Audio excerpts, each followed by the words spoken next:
Hello. I am live now with Verdius, if I'm pronouncing your name right. Close enough. Okay. Can I call you Vay? Oh, of course, of course. Okay. And we're here to discuss some things about GamerGate. So the first thing I want to do is Vay, introduce yourself to the audience. Okay, for anybody not familiar with me, I'm a relatively small name in the community, and basically I'm just here for the video games while I try to produce my own. That's about as far as things go, really. All right. In case you don't know me, my name is John Kelly. I've been doing GamerGate related stuff for over a year now. It's actually about a year from today. It's kind of amazing that I've been involved this long, but at the same time, though, there's a lot of things that I personally find important when it comes to anti-corruption and free speech advocacy and consumer advocacy, etc. Nowadays, I'm usually arguing with people about various things because of, well, different related issues that I'm pretty sure we'll get into tonight. So yeah. I can definitely agree with some of that already. Just to state that, free speech, liberty, and all that kind of stuff, all important stuff. I think it's one of the more important reasons why we're here, actually, and we do what we do. Mm-hmm. Yeah, it's like some people like to say that, like, oh, well, you're only against SJW or something like that. Well, no, that's not my position. I have I have multiple interests when it comes to the GamerGate conflict. Like in fact, I think I can list them in 5 bullet points, and SJWs would probably be, ironically enough, as the last one. The reason why, though, I say it's they shouldn't be excluded is because it is a vector to push what we're fighting against. It definitely is. It can't be ignored, and that's for certain. Oh yeah. All right.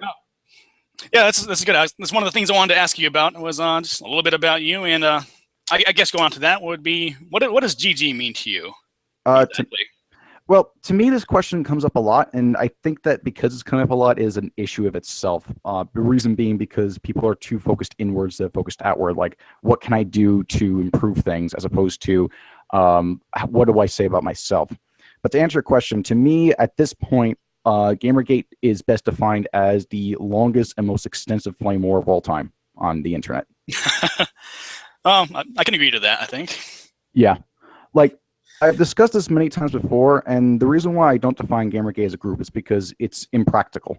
If we define it as a group, there'd be no consensus as to what a GamerGater is. It's also why I make fun of the term. It's also why I use the term gator, because I don't find an identity-based a hashtag-based identity to be useful in any way. Like, it's just a network. It's not a means to. It's. Oh yeah, certainly. I've been saying the same for months myself, actually, and I strongly discourage anyone using GamerGate as an identity or anything like that. Because the moment you do, the moment you start getting into like a zealot territory and being very defensive about it.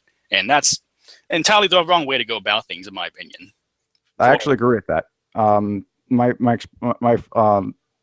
The expression I use is never fight for something, always fight against something. Because the moment you stand for something is the moment that your opposition can use that against you. And there is a limit to it, obviously. Like, obviously, if you don't have, like, there are certain principles that I hold and I'm not going to just lie about because, well, that'd be dishonest of me. But when it comes to like identities that are just not useful, it's not a good thing in my estimation. So that point I actually agree with you on. Yeah, there's a lot of downsides to it, actually. And some of it, of course, I think I would say I agree with Paolo on when he brought it up. There's a couple of downsides to it that, not saying I agree with his idea or anything like that, but he brought up some good points when the whole situation went down to begin with. One of them was, of course, being pigeonholed into, being the scapegoat essentially for as almost the boogeyman of the internet, which we see now more so every day, especially in light of the whole UN thing that went down. Oh yeah. What's that? That was some fascinating stuff. I've only been catching bits and pieces of that myself, since most of the time when I'm on Twitter, I'm at work. But yeah, I'm actually in the same boat. I've been paying attention to a couple of other things here and there. The Google abuse stuff, it just seems to me more of the same. It's not as, like, it's something that's definitely worth. It's basically, I think that the most appropriate response to this idea of internet harassment and using it as a vector for censorship is just to ridicule the idea, because what are they really complaining about? People saying mean things on the Twitters? I mean, you have Anita Sarkeesian saying openly that she has to deal with people calling her a liar and that she's and telling her she sucks. Yeah, that's a real big concern. I mean, just she should just put her big girl pants and we should just move on. That's what I think about. It's difficult to have to admit you're wrong on so many things. I can imagine the stress she's under because of that. Yeah, I mean, it's like you don't have to overreact in such a way where people give you criticism. I mean, like people I get criticism all the time, and I'm not going to be on about going to UN telling, hey, pass laws against people calling me names. That'd be ridiculous and absurd. That's definitely not the way to go about it.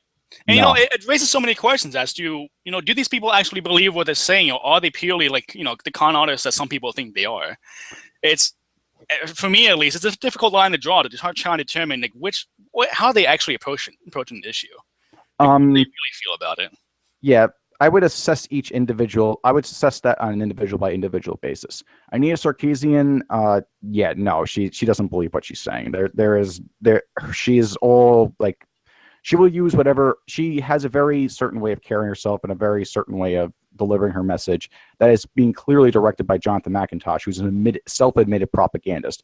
And once you self-admit that you're a propagandist with an agenda that you're pushing and you're using any means possible, I mean, Jonathan McIntosh's case, he's the quintessential social justice warrior. And the reason I say that is because he is a social Marxist pushing social Marxism through capitalism. It's true. It's very true. In Anita's case, though, I get the impression from her that she started off actually believing some of the stuff that she was saying initially. And then she just kind of got caught up with people like McIntosh and Catherine Cross and other people she travels around with nowadays. And like she can't back down now. There's no exit for her. Yeah. I mean, it's very well possible that she believes some of the stuff she's saying, but she cannot be wholly sincere given her affiliation with Jonathan McIntosh and given the fact that she is very inconsistent in her values and principles that she espouses. The same thing can be said about Harper, about Quinn, and probably all the people at that UN building. The true believers, they also exist.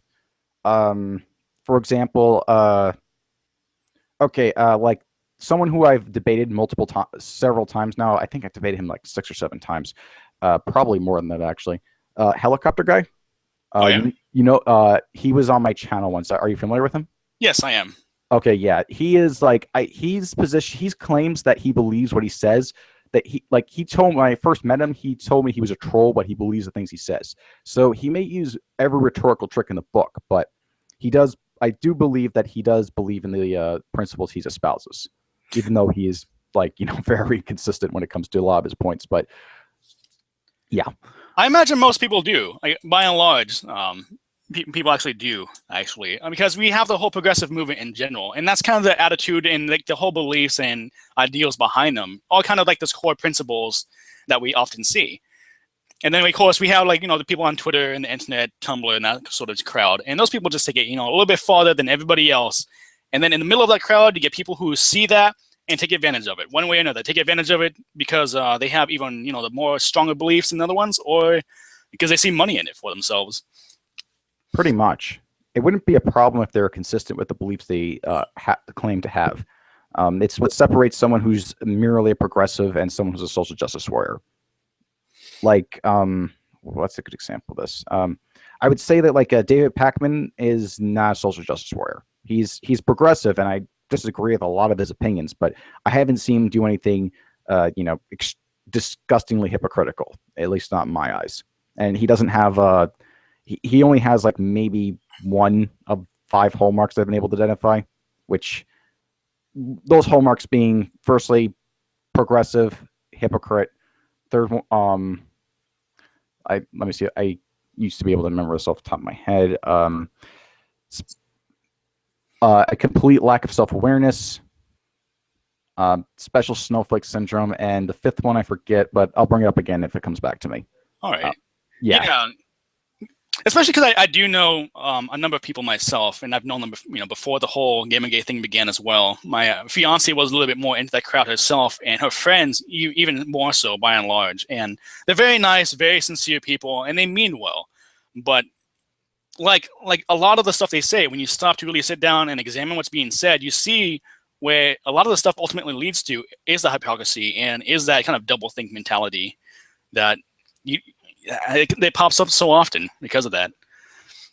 Oh yeah, I mean, it's to quote somebody else, being left leaning doesn't make you a social justice warrior, but it makes you more inclined to steer in that direction. I'm not so sure if that's the same is true for the right wing side, because the term conservative has been being thrown around to mean social justice warrior, although its current use is someone who basically fails to live up to conservative ideals that they espouse, which is not exactly the same thing. Although I think that's a little bit, I think that's another beast to like go over, which I think other people can tackle that a bit more. Yeah, I've read Milo's article on it. I thought it was pretty interesting, his point on that, but I don't have all the time in the world to keep up with everything like that. But I think it is pretty true, because we can see that a lot, especially when watching the presidential debates and discussions that have been going on recently. And we see a lot of candidates that kind of bow down to that, to the kind of progressive side, to kind of, placate them and pander to the crowd a little bit. This is perfect, actually. Just the other day, Tuesday, as a matter of fact, I was over at my girl's house, and Fox News was on the TV, and it blew my mind because I saw a skit come up that talked about the gender wage gap and how it's worse than you think and where it's the worst. And I was like, wow, really? That's coming on Fox News? That's kind of impressive. Really? Wow. Yeah. Yeah, Fox has really got, wow, that's bad for them. Really bad. I don't think they're going to retain their viewership with that attitude. I mean, the whole point of the whole reason why Fox News was winning out in the ratings was because they appealed to the older folk. Their weakness was always that they couldn't appeal to younger folk, and it's not a winning strategy long term. But if they go ahead and do a 180, no one's going to want to listen to them, because the reason why people listen to Fox News is for those conservative voices and opinions. So that's why the other half of the crowd avoids Fox News for the most part. Yeah, true. But the solution isn't to just be a moderate. The solution there is to I would say that the tactics that Milo uses to attract people to his point of view work a lot better than whatever Fox News is doing with the let's placate to a certain crowd, a certain audience. It's very likely that that Fox News will become irrelevant over time if they continue down that line of thinking. But television is a fickle beast that often changes with the change of hands of producers, and then just does a completely different direction. So it's hard to predict something like that. All right, well, let's talk about something a little bit more controversial. What do you think of the ethics-only push we saw around the couple of months before SPJ, I would say? Let's see. I'll be completely honest. During that time, I can't really say I saw too much of that myself. I saw Redrigan. I think he was like the sole example of like that kind of person saying ethics only. That's all it can be about, or at least keep it relevant to that only. I can honestly say I didn't see anybody else doing that apart from him. But for anybody, if there were people saying that, I would have to heavily disagree with them. It can't just be ethics only. Like, GamerGate is mired in a lot of different topics. It grew to be a lot more than what it started as. Even if it were simply straight out just games journalism from the very beginning, it quickly became about the social justice issue and progressives and that kind of them pushing the ideology on people. And you can't really separate the two without that at this point, especially because they both overlap in terms of the fact that they have the intersecting value of simple liberty between the two of them to share. Agreed. Although I agree with that, and I think that the idea that there was, I think that it wasn't just Redragon. Like, another person I can point to would be, this is someone I don't really get along with. Just to disclose that, Mr. Robin Gething, he made a video explicitly saying that it has to be only about ethics. So him, I can also say it was also ethics only, and making sure that everyone else was sticking to ethics. And I don't know. I don't want to even talk about that guy. I think I saw that, but I don't remember him saying that explicitly. But it's been a while since I've watched it, so I could be wrong. Yeah, the video. I watched it twice, I believe. His argument was basically that social justice was just another ideology. SJW specifically was just another idea. Social justice actually is an ideology, but that's another topic. Social justice warriors are an ideology, and anti-social justice warriors is an ideology, which is complete nonsensical, because all that being anti-social justice warrior means is you're against hypocrisy. And he was saying that unless we placate to the middle, we won't have ethics, which that just strikes to me as a fundamental lack of understanding of what ethics actually are. The funny thing about that, though, is that despite Gething being pretty much a nobody at this point, Sargon endorsed that video, so that to me was of concern.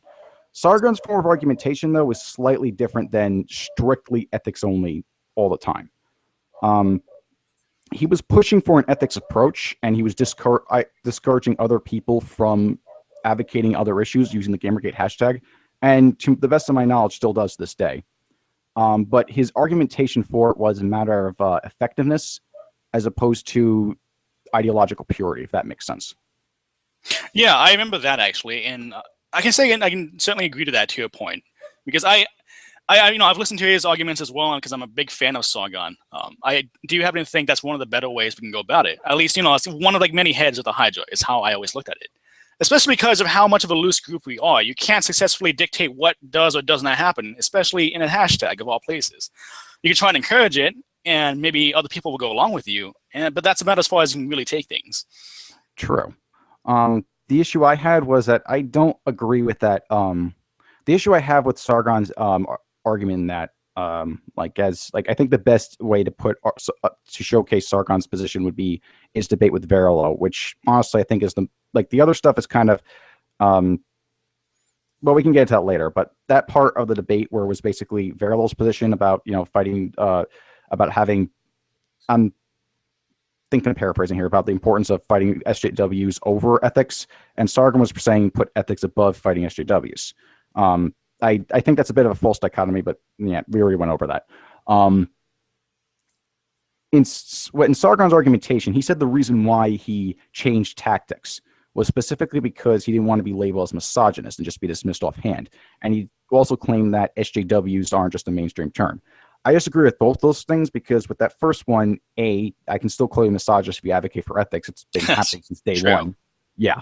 And B, you can actually tell people what an SJW is. It's not that hard. I mean, people have made I disagreed with you at the time when that actually came up. I remember that. And at this point now, I can say, I think I could probably agree with that. I think it is more well-known than then. Certainly, at least what I thought it was at the time. Yeah, that was I think that people, I agree with that, actually. I'm bringing my own point here. My mistake. I'm sorry. Anyway, that is a point that I disagree with Sargon on, with this whole idea that people don't know what SJWs is, and that you can't really use GamerGate to fight SJWs. And he's kind of flip-flopped on a lot of things in a way that doesn't make a whole lot of sense. I can speculate on his motives for doing this and stuff like that, but I might get into that a little bit later. But the idea that we have to go from fighting SJWs and fighting and also tackling these other issues to, no, let's just make it only about ethics, and the other issues either get downplayed or removed in the case of Rudwagon or Gething, and there's a few other names, but I'm not going to mention them at the moment. See, I never understood why people think, some people think that you can't do both at the same time. Yeah. It's almost like just because you use a hashtag, some people get the idea that that's all you can talk about, or that's all you can, you can mention when you use the hashtag, anything like that. I always say that GamerGate is nothing but a discussion that individuals are a part of. It's all about the individual and whatever people bring to it. It starts and ends with you, essentially. Pretty much. I mean, there's been so many things I've hidden. The reason why, I don't even see how that's really a point to really argue with it. It's really confusing seeing people going about policing the hashtag, and there are people policing the hashtag for various reasons. But the main thing being is it's just a hashtag. It's a network. You can use it to talk about anything. And when you talk about something, it just brings it all forward into the discussion. It's like saying that, oh, well, you can't talk about Protein World or the change the cover controversy on that. And I probably made a couple tweets here and there saying that's probably not the best of ideas or whatever.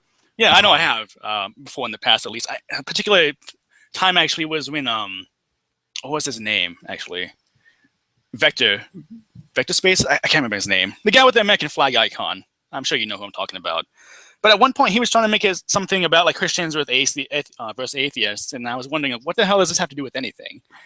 And I really don't think that's I can't that would be very low on the scale of things that are relevant. Like probably next is probably almost I would say zilch actually, because when you get down to it, I can't think of people who are really I can't really think of people who are pushing for a religious ideology. There's like no set or faction that's doing that. It's pretty much people are. This is just a completely secular. Him and I actually got into an argument that day about it, and I know I at least blocked him for a while because of it. But we're good friends now, at least at this point. But at that time, he started going on about this atheists and GamerGate, and they hate Christians and they want to push them out and stuff like that. I'm like, that's ridiculous. Where are you even getting this impression from?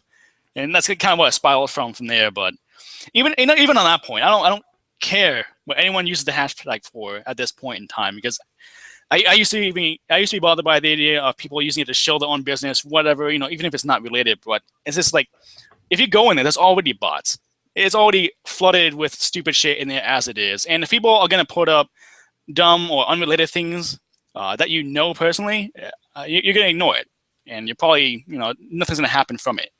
Right. I have been critical of people who have been doing crowdfunding operations, stuff like that, but I wouldn't go for like, oh, you're using the GamerGate hashtag, although that would probably be a part of it, that people are like, the issue I have with crowdfunding when it comes to the context of GamerGate and promoting business and stuff is when you ask the public for money and you're doing it under the name of a cause or a banner of some sort that people believe in, it's at least slightly exploitative. I mean, there's been so many charities. Oh, it's definitely tasteless.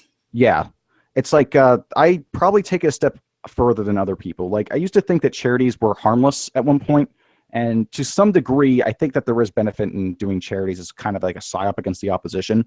But like beyond the early days, it's kind of like it's kind of like people just running charities and people not really knowing where the money's going to. Like one example of this would be early on where there was this.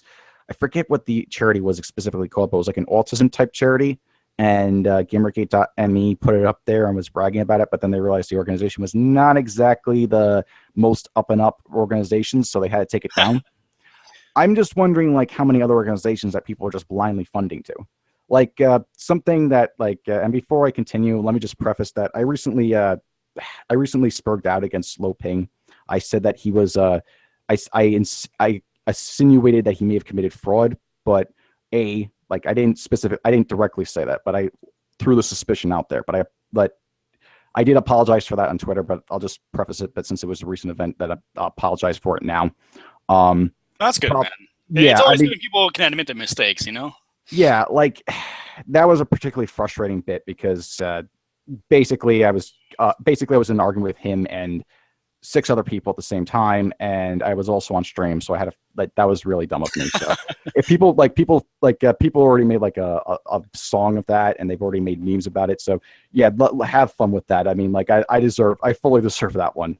The reason being that while I didn't outright state that, it's unfounded, and looking into it, it does not seem to be the case. I still think that was a stupid charity for other reasons, mainly being that what does paying for a sea line really going to accomplish in like name it ethics? Okay, what is this really going to do for journalistic ethics, anti-censorship, free speech advocacy, etc.? What is this really going to do? It's true. I mean, if people want to donate to that and they care about animals and stuff, like, so be it. But yeah, I mean, to be fair to Lo Ping, he did have a few good points, which is hard to argue against, and that being that it would basically work as a psyop against the opposition by taking a meme they used against quote unquote our side, and I use that term loosely, and essentially essentially making that useless, and at the same time riling up because, oh no, GamerGate supported another charity. The issue being, though, is it worth paying that money is the question I have in my mind. So that's the reason why, like, I get critical about people who ask for donations and stuff like that. Well, I think if we were more of an organized community and we had some kind of community pot, I guess, to say, that we all donated to, and then people started putting that towards donations, that would be a lot more questionable in my opinion. But when it's just kind of, as it is now, individual people just doing whatever they want with the money, there's nothing you can really do about that. It's almost as if they're just kind of doing it on the side regardless of GamerGate. Yeah. That does work to a point, but there is a part of me that how to phrase it. Um, I actually have to disagree with you there, because the reason why yes, people can do whatever they want with their money, but when you're asking for donations and stuff like that, you have to ask if it's worth the money or not. Like, I can't say that every single crowdfunding effort and every single raising of everything was a bad Well, if idea. I may, I think it always depends too, of course, if it's being promoted as like a GamerGates op or, as a community effort towards something. Like, what is that something exactly to begin with? Yeah. I think a lot of these issues would be resolved rapidly fast if everything was transparently closed to the best of degree as possible. And the issue I have is that a lot of these things don't do that. So when I look into these things and I look, okay, is this worth my money donating? It just turns out that there's no breakdown of cost. There's no telling what the where the things will go to. The only charity that I can really think of that was really worth investing in would be Aaron Gonji's court case. That Oh one I yeah, can say. oh yeah, definitely. I was actually planning on streaming some Rocket League this weekend and promoting it, but it turns out it's already funded. So Yeah, that's some awesome shit. that's good. Like, that one is a good example of why it's not just ethics and games journalism as well, because that one's a specific free speech advocacy fight. Yeah, definitely. When I heard about that, I was all over that. That's some exciting stuff, actually. Yeah, and I'm glad people actually took advantage of that, because like that could have been another thing that just kind of went down the tubes. An example of that is the Reddit revolt thing. That thing kind of petered out and died in a bit. Well, then again, I haven't really been paying attention to see if there was any more news on it. So maybe I'm speaking from a place of ignorance on that one. But I did notice that it did wane significantly over time. Definitely. Yeah. But like, I don't know. In my opinion, well, whenever it comes to helping people, at least, I don't think there's such a thing as a bad charity. There's never such thing as helping people out in a bad way. And somebody here mentioned the OP sock puppet thing, which I think there's nothing wrong with helping people out in that way. And it is kind of related. It's tied into let's get the theme to it. Like, there's nothing big or anything like that, but I don't see anything wrong with it at the same time. Yeah. But yeah, I do agree that some are certainly more important than others. Aaron Joni is a point in case of that. Agreed. Another one that I think is a good idea, but I don't think they handled it properly. I'm not sure if they're handling it properly, would be the Honey Badger Fund. And the reason why I say they're not handling it properly was, okay, so the idea of getting a lawyer to defend the Honey Badger's right to free speech, and they had a pretty solid case for it, like not 100% guaranteed, but 99% there. Get a sharp enough lawyer, get them in there, and protest the city of Calgary over that, and that could be a win against the colonization of conventions, which is a problem that I don't think I think that if you really want to win that one, that's something that's got to be taken out in the real world, and I'm not exactly sure how to go about doing that. I mean, maybe pull Lawrence Sutherman, for conventions, but handle it one case at a time. That's all I can really do. Go out there, speak your mind, see if anybody objects to it. Essentially. Yeah. Like, I wouldn't make that I wouldn't specifically make that a GamerGate thing. I think that would cause too many problems. Yeah. Oh yeah, they don't necessarily have to do that, of course, but just simply disagreeing with people on certain issues is a hot button as it is. So I would actually say is look for exploits and loopholes in convention rules and convention culture, and try to rebel against that. Like, find ways you can basically mess with them. Like, if you don't like a certain rule, see if there's a way you can find a loophole around it. That would be one thing, especially if the rules are selectively enforced. That might actually be a good means of protest. It could be. Yeah, but that's a bit of a tangent from what I was getting at. The problem with the Honey Badger funds, though, and I actually do like the Honey Badgers to a degree over time. Like, at first, I thought that they were just too talkative, but over time, they are decent. The problem, though, is that they decided to raise the money before hiring a lawyer, and I'm curious as to why they decided to do that. That's what makes me skeptical about where the crowdfunding's going. So that to me is an issue. To segue this into another topic, because I don't think. Well, that's a fair point, though. Has anybody tried asking them about that? It's been something I've been meaning to do, but It's always slipped my mind. I think someone should ask them about like what's going on with that. And before like, and I don't think that I think that they, without having gone to a lawyer first and asked them how much it's going to cost up front, I think that's another issue with crowdfunding efforts. And the lawyer they got, I heard they were having some trouble working with him on top of that. So it's kind of like I'm just rolling my eyes a bit in the background. So that is definitely something that I'll, you know what? I'll actually see if I can contact them about that, because that does concern me. That's a good question, actually, because it's been a while since I've heard about any of that, since the initial fundraiser for it went up. Yeah. Other crowdfunding things I've been skeptical of, and this will probably segue into another topic. The SPJ funds. There was about $2,200 spent, if I'm doing the math correctly. It was over. Oh, I'm sorry. No, that's a low ball estimate. I forget the exact number, but there was thousands of dollars spent on the SPJ to get speakers over there. That's one thing that I was really against, because a lot of those, because I believe that the funding for that could have been handled through other avenues than crowdfunding, especially in the case of Christina Hoff Summers and Kathy Young. Like $900, like $500, $400 a piece were paid to them, and they do this for a living all the time. Same with Ash Scow, who I don't even know to this day why she got selected after Oliver decided to step down. Like, that's kind of just happened out of the blue. Yeah, that was a very strange situation where Koretsky came out saying no more no more panelists, I'm done, and then almost the next day he comes out with her. Yeah, and the really confusing thing about that is like, okay, are you aware of the video I have on this channel of like John Smith and the Triangles? I can't say I am. Okay, well, basically, John Smith came into like a stream with that's hosted on Twitch TV, and we were asking about getting some panelists in for the other side. Reason being, like the reason being for this motivation was to make it less of a hug box, because the way we saw things going down at that point was the GamerGate panel was all decided. There was no neutral and there was no anti, and they were like, oh, we couldn't find anyone.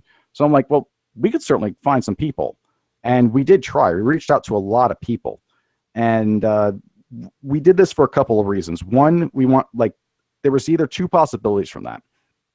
The first possibility was we actually get some panelists there who could actually debate the other side, and it would actually be a debate and discussion that'd be worthwhile to go see. I was really hoping somebody would show up. Yeah. I get the feeling that all they would have to do really is start talking, and they would put themselves out on the line to dry,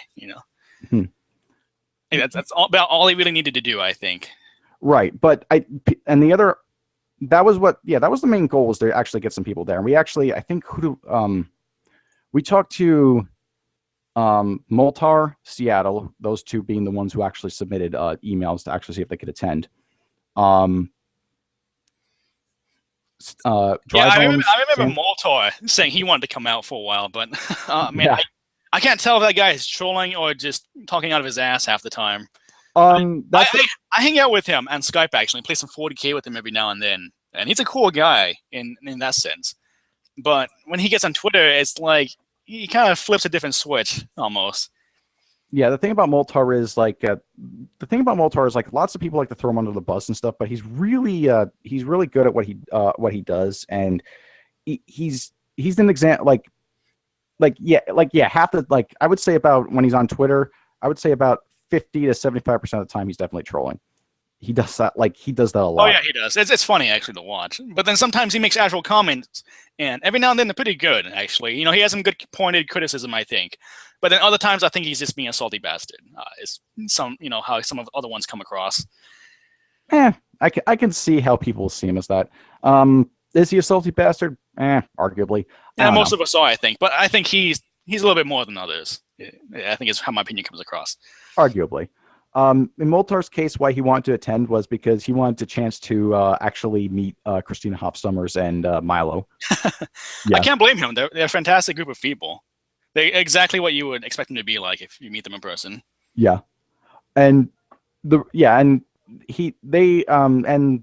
what happened was the other alternative happened. They weren't accepted, but the reaction to them was pretty much what was expected. People just fundamentally rejected any acceptance of Seattle and Moltar having any possibility of attending. And well, one good criticism of that, and I have to agree with that I've heard, is that because they were, or still are, whatever, associated with the what you would call this pro GG side of things, even if they came out being as critical as they could be, everybody else, I imagine, could just write them off as just playing it up or acting, essentially. That point I could see, but only to a certain point. The reason why I say that is because it would be better to have someone there playing devil's advocate than no one there at all. And also maybe, but I think the neutrals actually did kind of a good job of that. To a point, Kretzky himself was kind of like needling some of the people when they were talking to. I don't think Kretzky did a good job at all. I think he could have certainly done a better job as a moderator. Oh yeah, but he kind of acted essentially as his own panel for a good duration of the discussions. Mm-hmm. The thing, like, when it comes to Kretzky, my assessment, like, oh man, like there's a lot of things to say about that man. He's an interesting individual. He is interesting, I'll give you that. And he's not all bad, but anything to do with him and Gamergate, it's like, I just want to roll my eyes. Yeah, I imagine he gets that reaction from a lot of people he talks to. Oh yeah, like, in my mind, he wasn't there for like our interests at all. He was there for his own interests and to like basically, like, I'm not like some people say he was like I can't really definitively say what his motivation was. What I can say was it wasn't anything good. Like, he violated SPJ guidelines on the regular, and he's supposed to be upholding them. He did a whole bunch of tactics and methods to basically circumvent the proceedings of the event. I mean, if he was on the up and up, the event could have been a good idea. But the way that he directed things, and I think that someone on Twitter, Ethics Sucks, I think he wrote an excellent Medium piece as to exactly why Kretzky was basically acting as a divide and conquer in the midst of things.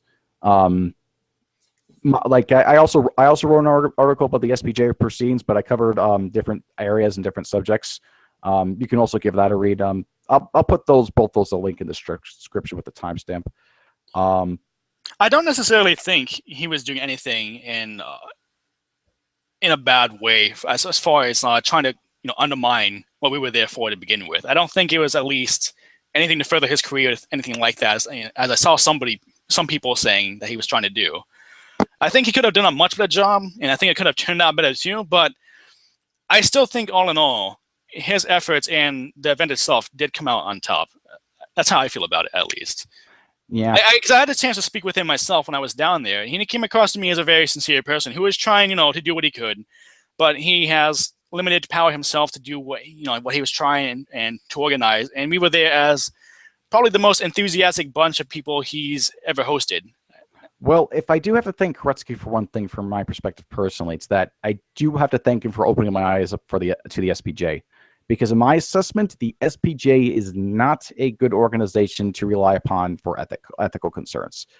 The reason for this is, like, while their guidelines on truth and accuracy, like that first section, is pretty solid, everything else is kind of like, not really. Specifically, most telling of all being the diversity guidelines.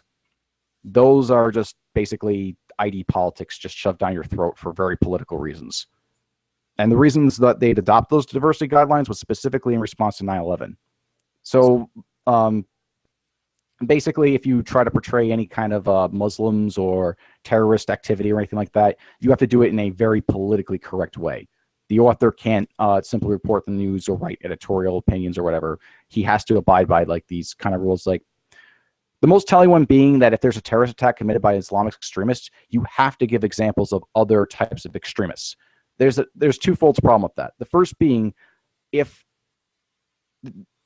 that it's not relevant what other terrorists are doing to a news story if Islamic terrorists attack like an embassy or something like that. If that happens, all that's relevant is what happened on the scene, how things went down, et cetera, et cetera.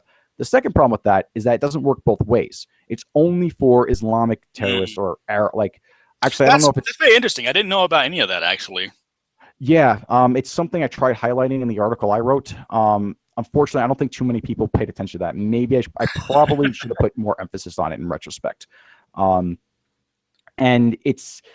it's not just those set of guidelines, because maybe they just put them there for politically correct reasons. No, I mean, like, there's a whole lot of diversity push and on the website itself. So long story short is there's a lot of room for improvement as far as they're concerned. Um, absolutely, I would say. I would say that they're very left-leaning organization, and there's nothing wrong with that. Except I hear about coming along. Yeah, okay, it wouldn't be anything wrong if they were, say, a news organization, like, they're reporting news and they were, like, openly partisan, right? And they made that transparent or whatever, right? I wouldn't have any problem with that. Like, that's why I'm fine with Breitbart, for instance, being, like, openly conservative. You know where they're coming from, at least. Exactly. That's actually the philosophy that the current editor there, I forget his name, the current editor-in-chief has advocated for. Basically, what separates them from their competition is that they're transparent about their right-leaning views. The issue becomes with the SPJ being left-leaning is that when you have an openly partisan organization telling all the other organizations what to do, their partisan bias and agenda push becomes an ethical concern, where they're basically saying, instead of like having the most fair rules possible for reporting news and stuff, based on, I would say it would have to be on the principles of honesty and freedom of the press. I would say that those two would have to be the important things. But instead of having rules that are across the board, they're pushing things into a certain direction, and I think it's a noticeable effect on the rest of the media. Like, I wouldn't say that it's the entirety of, what was it? It's not the entirety of, I'm sorry, I'm at a loss for words. It's a contributing factor to the left-leaning push in journalism as a whole, I would say. I wouldn't say just journalism. I would say that's the ideology in general. The same one we're seeing all over the place. I think that just gives more cause for us to kind of, put our foot down and say no when it comes to the political correct kind of, crowd that we see all over the place nowadays. In my opinion, I think one of the best things I'll be able to attribute to GamerGate and the community around it years from now will be that when it came to stopping and saying no to all that stuff, at least from the left, within the left as the majority of people within GamerGate kind of identify with, according to the political compass and that kind of stuff, they're the ones who first stopped and called them out on it and refused to give way on it, on those particular issues, and fought against it.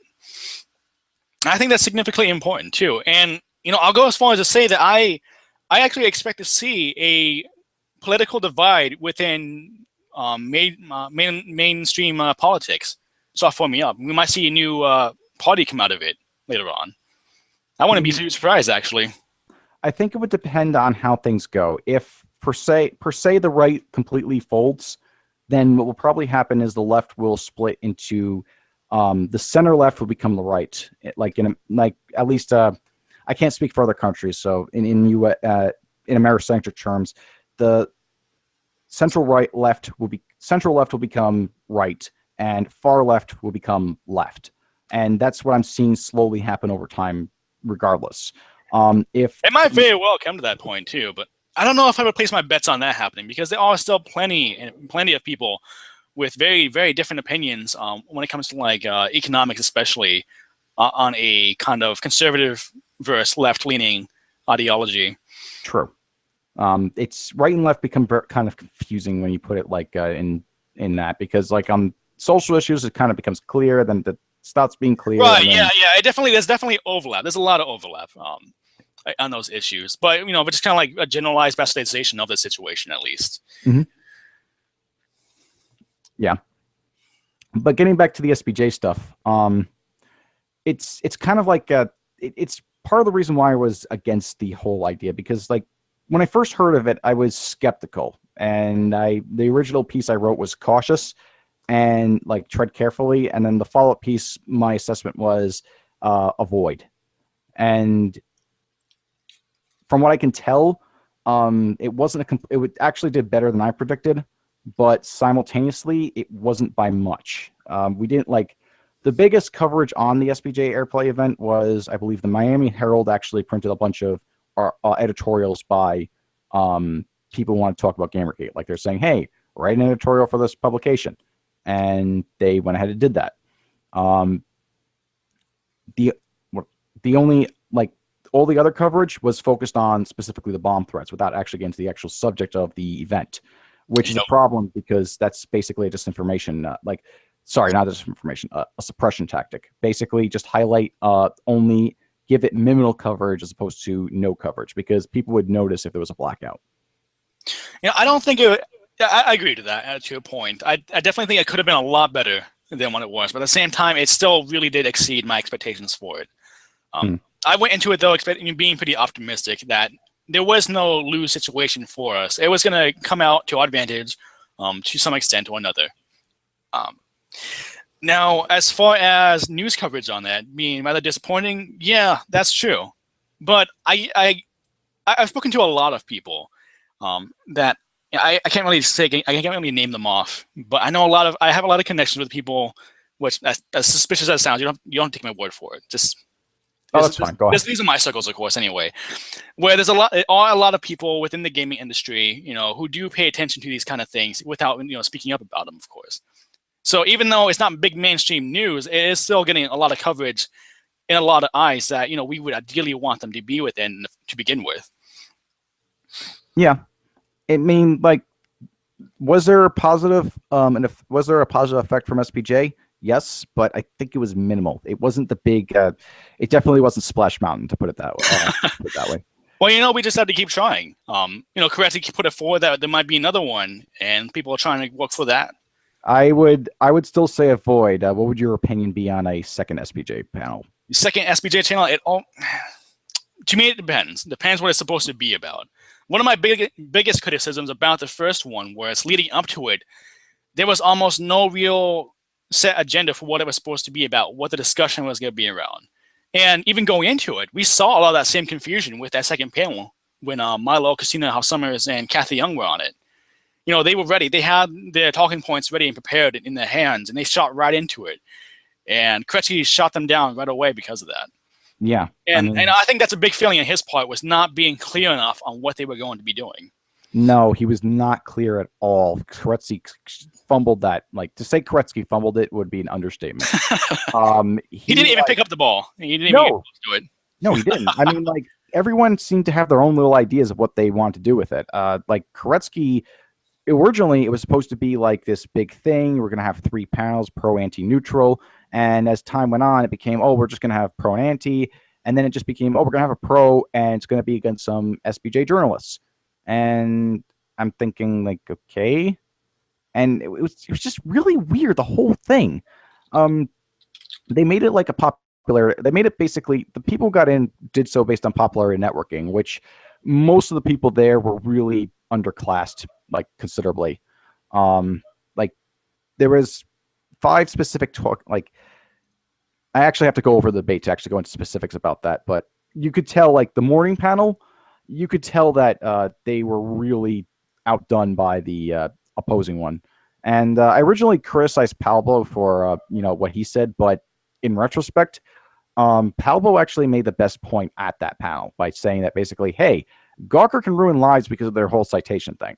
Yeah, that's a good point, because that one guy ran was just kind of laughing it off. It's so what? It's Gawker. Well, Gawker has a huge audience. People read them. They have a voice.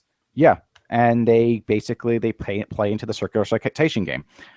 Gawker makes up stories which gets played off by other news stories, and they keep on circling the wagons by just going back and forth and become more and more credible with the more citations that they get. And that's how Wikipedia regards things as well, which is why the Wikipedia article is unsurprisingly terrible. It makes me think of somebody with a sword, just kind of waving it around dangerously without paying attention to what they're doing. Sure, it's kind of interesting and funny, but at any given time, if he swings it the wrong way, he hit somebody and really hurt them. Yeah, I think that most I would say that in my assessment, I could be wrong in this, so don't quote me on this, but I would say that in my assessment, from as far as I can tell with Gawker, is they're less into. It's less that the editorial wants to push a certain narrative or agendas. It's although maybe that is the case of Kotaku, considering the direction they've gone. Some people clearly do want that anyway. Oh yeah, I would say that it's more of the case of the writers that do it individually. They just happen to pick writers that they're also comfortable with and have this kind of collective groupthink within the organization. Oh yeah, and because occasionally you can find a good Gawker article, Doesn't mean they're worth saving, but you can occasionally find it. It's a broken clock is right twice a day. It's true. But they still produce a lot of nonsense and false information on the regular, and they don't care. They just like doing what they do. In fact, it was really interesting to see, like right before AirPlay happened, it was really interesting to see that scandal involved with Max Reed and I forgot the other guy, but basically they stepped down over that controversy, which Nick Denton took down that post about. That was, I forget the guy's name. The story that they ran that was actually a hoax. And the one about the business guy being gay. Is that the one? Yes, that one. That one. I actually kind of like. The thing about that story was that it was false. It was a lie. It was a terrible article, and it was unethical. It violated journalistic practices because basically the guy took a news story off of some anonymous stranger and revealed this guy's name and everything, and didn't reveal his source. And it turned out the source, when people did a little digging and found it, was somebody who was notorious for spreading misinformation. And the guy who he wrote about told him that no, the story's not true. And that was what they ran with. I was disappointed in seeing people complain about like the outing the gay man thing. To me, that's not a violation of journalistic ethics. It's shitty, but it's not a violation of journalistic ethics. And you can argue about whether or not it's newsworthy, but to me, that comes across as a quality issue, not an ethics issue, if that makes sense. It's definitely true. There's a lot of people I talk to and listen to that say, these websites can go ahead and push their agenda. They can say whatever they want, but as long as they're keeping their hands out of other people's interests, and then they're keeping it at least factual for what they're saying. They're not smearing anybody else. No lies or slander or libel or anything like that. Otherwise, they're free to their opinion. They can say whatever stupid shit they want. Right. I mostly agree with that. Although I may have different differences in what constitutes an opinion and what level of honesty they expect. For instance, people say, well, what about disclosures? Well, part of being honest is telling like as much of the truth as possible. If there's a connection that you may have, like for like say a review, which you should disclose your bias about how that may affect your opinion of the game. That's kind of basic stuff. There's also when it comes to opinions, I do not believe pushing a stereotype it can be considered a valid form of opinion, because when you advocate for a stereotype, like you say that you make a claim about a group of people, like the Gamers Are Dead articles. Yeah, if you're making a statement as opposed to this is my opinion, I think that's kind of where the difference falls down when it comes to that sort of stuff, at least. Yeah, and that's actually a part of one of the SPJ guidelines I agree with. Don't push stereotypes, and I agree with that. Like, it'd be one thing if you use it as a joke or something like that. That's fine. But if you're going to be making a claim on that, then you cannot make a hasty generalization. You have to actually have sources to back it up, and they have to be credible. Although that goes into like how academics and organizations that essentially astroturfing organizations will make stereotypes out of gamers anyway. So Diger is not the only one that was doing that. Oh yeah, it's very true. But to the point I was getting at, what was interesting about that controversy was Nick Denton took down the post, and I think that Max Reed was right to complain about that, because yeah, sure, they fucked up, but the fuck up should be left for the public to see. So they should have just left. I mean, the article was archived. There was no getting around that. Do you think they should have left it up as it was, or they should have left it up and then make some edits to it? Well, they should have. They should have edited it for factual accuracy and put an apology at the top of the page, I think, because like the apology I think was appropriate, but the removal was not. So to me, like if you make a mistake, you should own it. You shouldn't try to brush it under the rug. If it's something minor, like okay, you made a spelling error, well, you don't really have to make a thing about that. That's an absurd case. But when it comes to so yeah, that was what was interesting about it. Although the amount of salt that actually happened as a result of that, because not only did people who were involved with the Gamergate hashtag pick up on that, but it pretty much picked up everywhere. And I made a point to reach out to people who were not involved in the Gamergate controversy to let them know, hey, did you know about Sam Biddle? And that was pretty fun.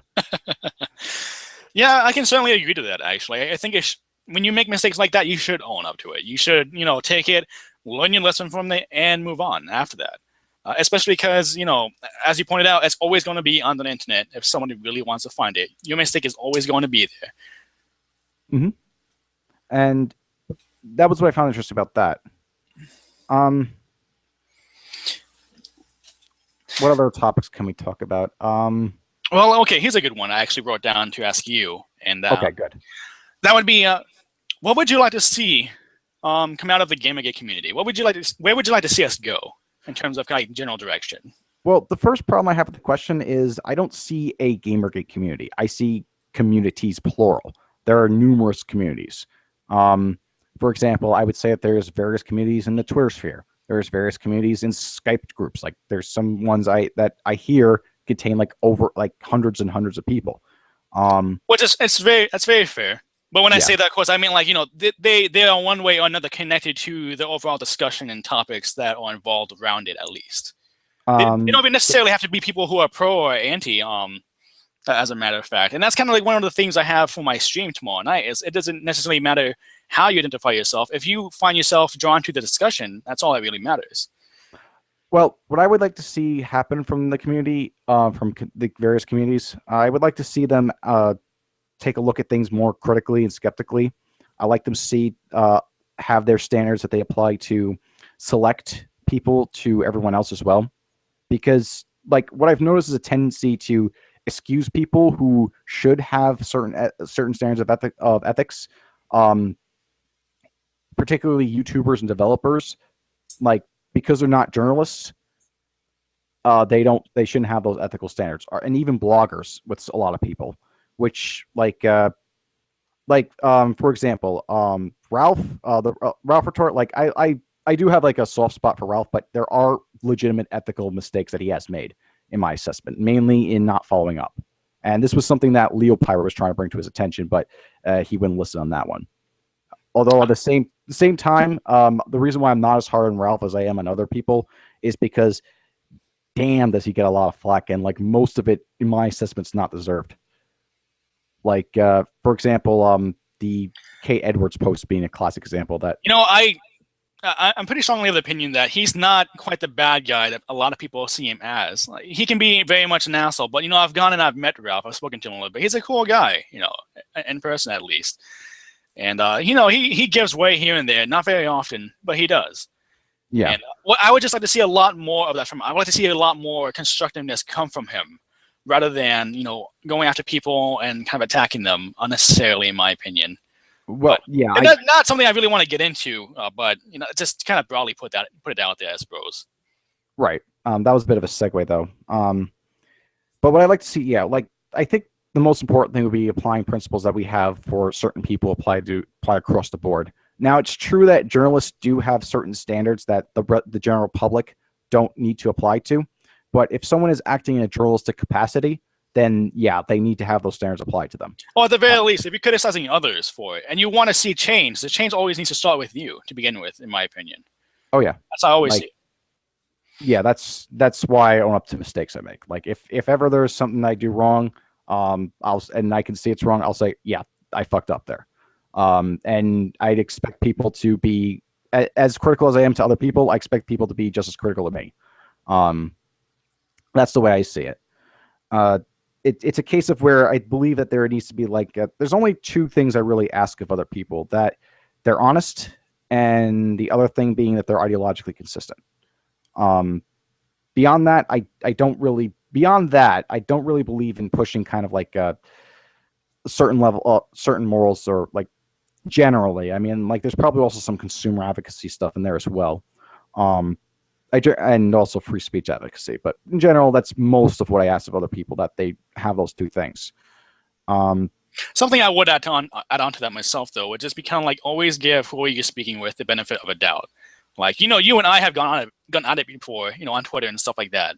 But even then, I never necessarily thought you were some terrible guy, like or a complete jackass or anything like that. I thought, you had some points here and there, and you probably even have some more, as a matter of fact. And that's why, I agreed to come on the stream with you to begin with, to learn more about you, see where you stand on certain issues, and find out how you feel about things. Yeah, there will be times where I'll, when it comes to when I argue with people on Twitter or other places, there are times where I will choose the route of instead of arguing good faith, I will choose to argue in bad faith. And the reason why that sometimes happens is one of two reasons: is probably because the other person, the reason being that the other person was either expressed a willingness to argue in bad faith or is arguing in bad faith themselves. That's generally when I do that. Like the slap fights that you and I have had on Twitter. It was, to be perfectly honest, I think it was mostly just shit posting. Yeah, that's pretty much all it came down to for me, at least. Yeah, I mean, I did even make like a little infographic of one of the things you said because like I disagree with, and I don't think I was wholly correct in that one. I think it could have been either done better or something like that, but I just wanted to point out the rhetoric you're using, and that's when I make those infographics. I got to be honest, they're fun. It's like sometimes people say dumb things, and I just like taking it and just showing how dumb it is, rather than just like argue every little thing. Taking that mirror and holding it up to them. Yeah, exactly. I get where you're coming from with that. Yeah, I mean, like, what was like? I think the best one was the one where I had Penn Teller, like, just to take like where the guy said, "Well, I was just expressing an opinion," and that was a bit fun. I think I saw that. Was that recent? It was a couple months ago, actually. The last, yeah, that particular one was like, okay, are you just like, I like some people, it's like there's certain points that they just go over and over again, and people have pointed out that I need to choose my battles better, and they're right. But at the end of the day, I'm always willing to engage in discourse with whoever wants to or is willing to. That's part of something that like people.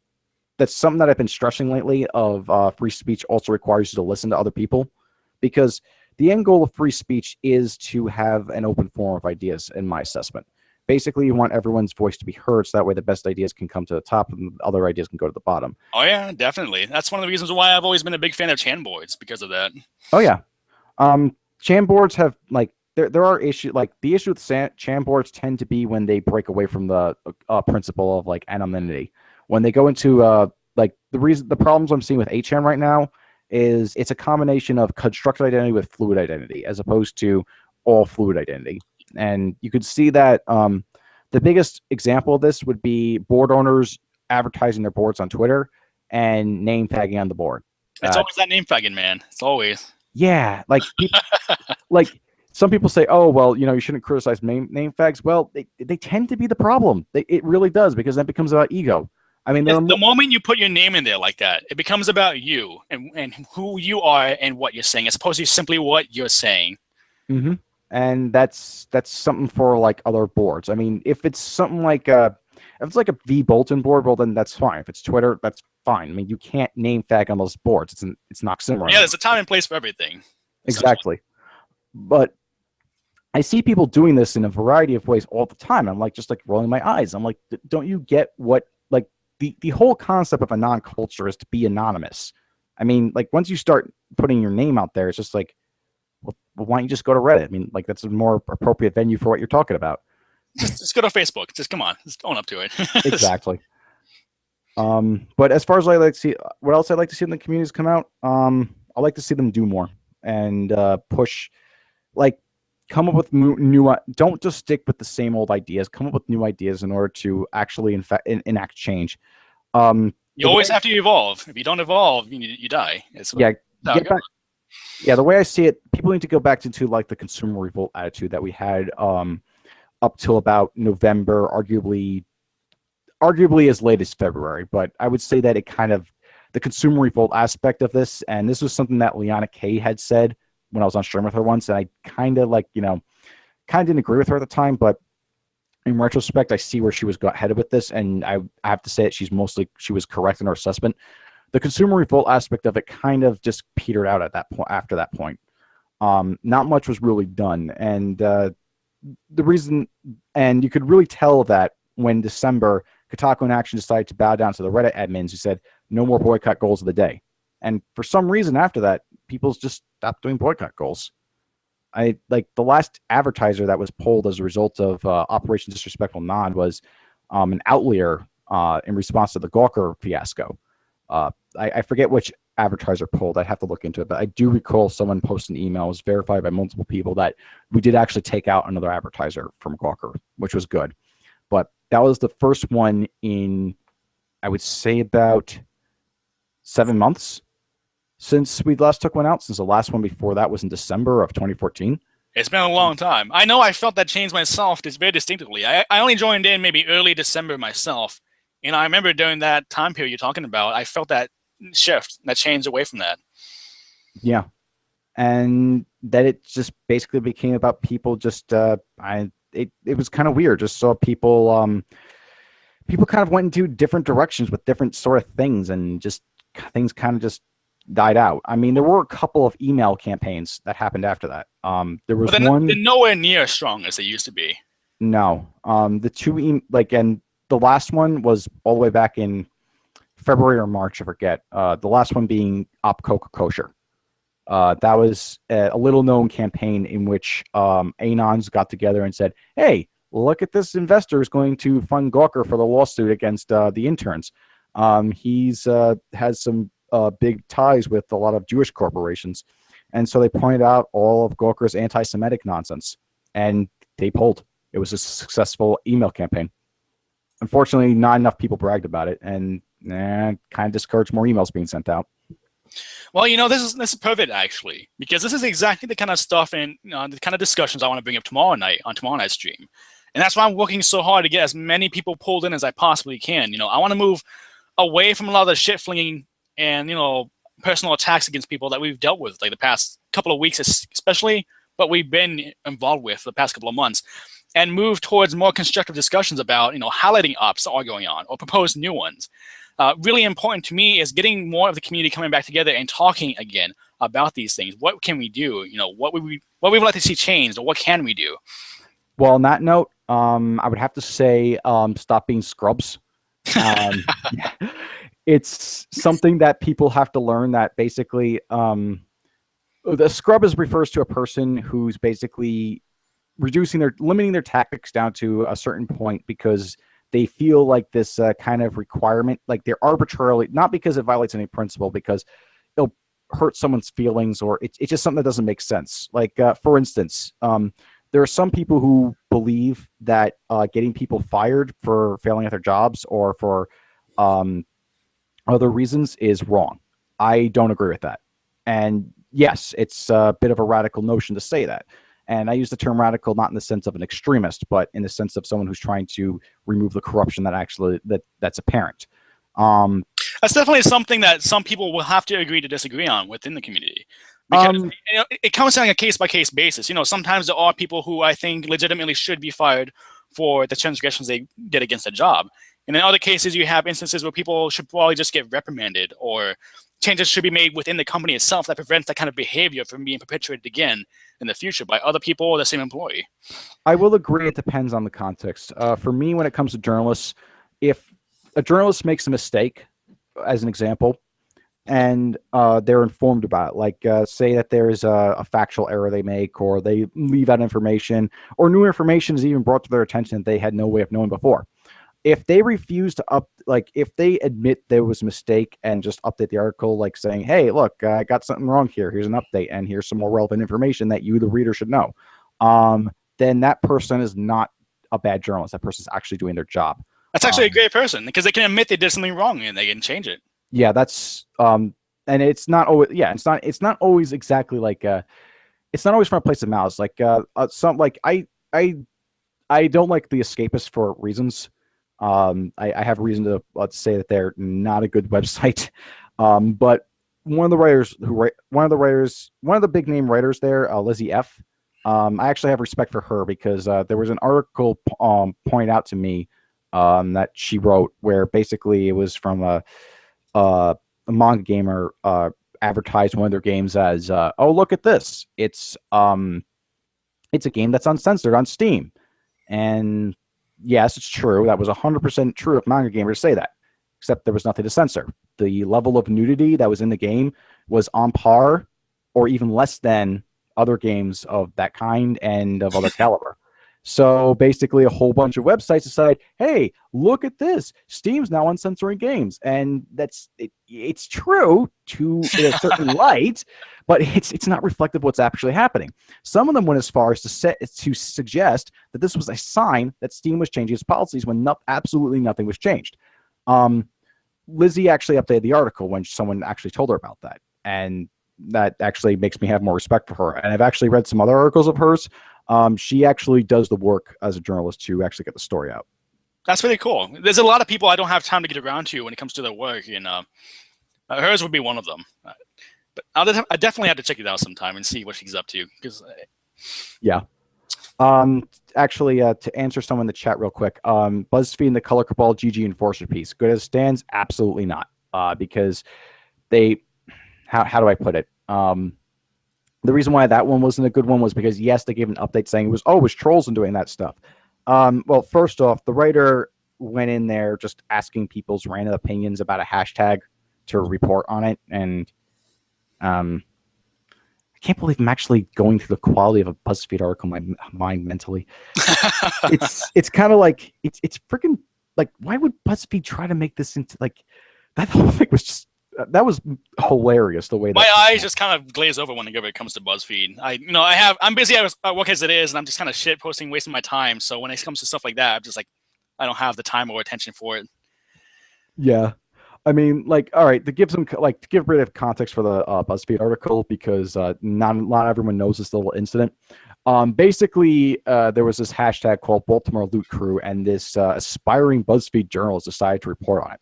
At the same time that she was reporting on it, she contacted the A team about it, and asked them to question the stuff. So they got the bright idea to spin a story, and their story was, the Color Cabal is the enforcement branch of GamerGate. Yes, it was hilarious. I remember seeing the headline of that. Yeah, that's pretty fantastic, actually. It was a really good troll. The only thing I would actually say that the only thing they did wrong was they specifically named, they told BuzzFeed, it was a man in green's the leader of it. The reason why that was an issue was because that guy's actually in a location which some of the riots were happening. So that part was like, yeah, you shouldn't have dropped his name in there. Like, you at the very least should have gotten his permission to do so or something like that. Even though it was Sudamus, like, I think that it cost him more reputation than anything else. Like, Mean Green had some disagreements, but whatever. But nonetheless, putting his name out there like that, that was a little step in the line. But the guy who did it, Sir Sloth, he actually did apologize for that. So, but besides that, that was a funny article. But was it ethical? No, not at all. She basically went ahead, rooked up some random tweets, asked two random, practically anonymous Twitter users about it, got all the information and posted up there. And the update was, whoops, we contacted trolls, so we don't know if their statements are true or not. I mean, that says absolutely nothing. And it kind of, more than anything else, I would say that it just shows the lack of substance in doing an article about Twitters and tweets and what's said on them. It's laziness. It's really what it is. I feel at the very minimum, bare bones minimum, if you're going to report on something in that kind of way, where you have no real definitive answer as to who is responsible or what is being said, it needs like a really big disclaimer saying this is purportedly what the truth is and what the situation is around this. It's something like that, at least. Yeah, I mean, when it comes to this sort of stuff, I kind of just, it's kind of surreal the way that things went down with how the news has gone, basically using Twitter. Like, there are certain things that you can make newsworthy of Twitter, because someone making a statement, like, it may be very, very short, but still a statement that has a lot of meaning. And the statement itself stands out on its own, or the person saying it is like verified. You know who they are without question. It's kind of bizarre. Like, that's all I can say about it. Like, there was an article I read about Miss Piggy and Kermit the Frog allegedly dumping Miss Piggy. And I love all of that. Yeah, like, first off, that story, like, that story is bizarre itself. Just on why is this even a story? Why are you telling me this? Who are you that you're wasting my time? Exactly. I mean, like, I just don't even get that article in the first place. But why I bring that up is because there was a follow-up piece to that in which they took people's reactions and they put feminists and Gamergaters, just as shorthand at the moment. Yeah. And they stacked them up against each other. It's like, this is bizarre. They're having Queenie and Short Fat Otaku used as quotes to talk about this subject. Like my brain was like, "What? This is real life?" Yeah, I remember seeing that. That was amazing. Yeah, it was. I mean, like, I'm just wondering, like, if I'm ever going to appear in one of these freaking articles one day, because it might just happen that like some major news network, like, you know, I believe in you, John. I believe in you. Yeah. I don't know, like, it's just weird seeing only tweets and only this series of stuff being put out there as It's really amateur journalism. stuff in a way, because it's almost like you just go and pick out stuff from the internet and you kind of copy and paste that together with some, cardboard paper and Elmer's glue, and that's your article. That's how you put together your work, your professional work. Yeah. Well, what other questions did you have coming into this? I didn't actually have too much more than that. My day at work was slammed, so I only had a few things, just kind of get an idea of, like I said before, where you come from and all that kind of good stuff. But I did notice in the comments, by the way, Grim Miles was saying that Allison from the Honey Badgers came back with a comment saying that there's not really much to say right now, and they're just kind of waiting on what's going to happen next, which it doesn't say a whole lot, but at the same time, it's kind of like par for the course when it comes to legal stuff. There's a whole lot of waiting. Yeah. Like, keep in mind, I'm not against the Honey Badgers pursuing this route. Like, the thing is, though, the only reason like I bring it up is because I think that they do need to be more transparent, and they need to bring up, and I think they could have gone about, I think they should have contacted the lawyer first before crowdfunding the money. That last one, there's really nothing that can really be done about that. The fund itself, yeah, like the fund itself, though, oh, wait. There is something I should bring up on that. They did, to their credit, they did say publicly, and this is something that I don't think that like a lot of other people. This is what a lot of other people should be doing on a regular basis. That any money taken in excess of the amount would be refunded back. That's also another reason why I say that Aaron Gonji was doing the right thing with his crowdfunding, and why that was worth the money. Oh yeah, I love the way he was handling that. Yeah. It looks like by what they said that they're going to be handling it the same way. So I don't question them. Like, I don't think the Honey Badger are doing anything like malevolent with that crowdfunding. Although I will say this though, as a completely separate thing, Karen Strong, one of the she basically started a crowdfunding to basically fund herself a flight to SPJ Airplay, and she gained in $2,000 for that. I don't even like why are we funding this? Like, the other panelists at least had some sort of sense to it, but her, like, why was she funding this? I can't say. I don't know anything about it. Yeah, that to me was like, that was eye rolling. That was not. No, you're just that to me. That was pure e-begging. I mean, I've said harsher words to people who've done less. But yeah, that goes back to the crowdfunding thing. More communication is a lot of what's always handy in all of society, and I think definitely even with our own circles, we can definitely benefit from that. Like, yeah, my rule is I will talk with anyone. Like, anyone wants to come up to me, I will talk to them, and I'm not going to say no. I'm not going to talk to you because I don't like you. I have made that mistake before in the past, but I realized it was a mistake to have blocked people out like that. If someone wants to either come communicate with me on Twitter or privately or here on a stream, I'm all for that. If I come to you with something, it's probably with a disagreement. Maybe I'm being a dick. Like, there are some times where some people, like, I see like are just being stupid and need to be called out on it. But other times but most of the times because I want people to think, and I see a lot of people not thinking critically in some issues. Which, like, there's plenty of room for criticism when it comes to the people involved within GG and around it. There's always room for it. Yeah, Janet Mars actually put out a really good tweet just after Airplay that I agree with 100%. And she had said that what GamerGate needs isn't more group hugs, even though everybody was kind of celebrating and kind of cheerful in a good mood after Airplay. What it needs more of are thorns in its side. More criticism, more of that self-inspection. Yeah, like, I would say that it needs to uphold the principles they're applying to other people, to the people in their own camp. You can't just make exceptions for those principles. The part about the introspection, though, is that introspection only only serves to be useful so far.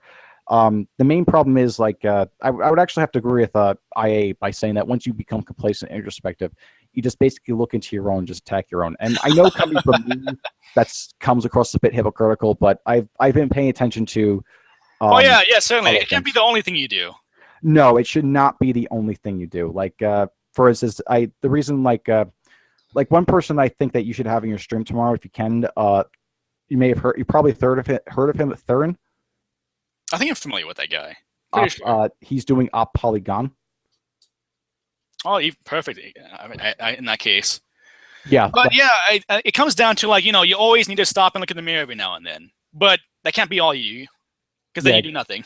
Yeah, like the term burnout fag is actually appropriate to some people. Like I would say, I'm not going to name names of that one, but there are certain people that's all they do, and like you could say I border on that, but I do try to focus on things that actually matter as opposed to just focusing more on just what the Gators are doing, because I still don't like SJWs and I still don't like people who are corrupt in general, period. So if I criticize people that are in quote unquote GamerGate, it's because I believe that it's worth the time criticizing them. Like that's why I'm hard on certain e-celebs. But I'm also paying attention to other things that are going on, and I do want to. I do think it's always good to hold everybody accountable to the standards we, espouse to, and we want to see other people, live up to as well. But absolutely. I do see a lot of, in my opinion, unnecessary attacking against certain e-celebs and stuff like that. Like, yeah, it's good, like, to bring up points with them, but it's more important in my opinion to ask people questions before throwing accusations at them.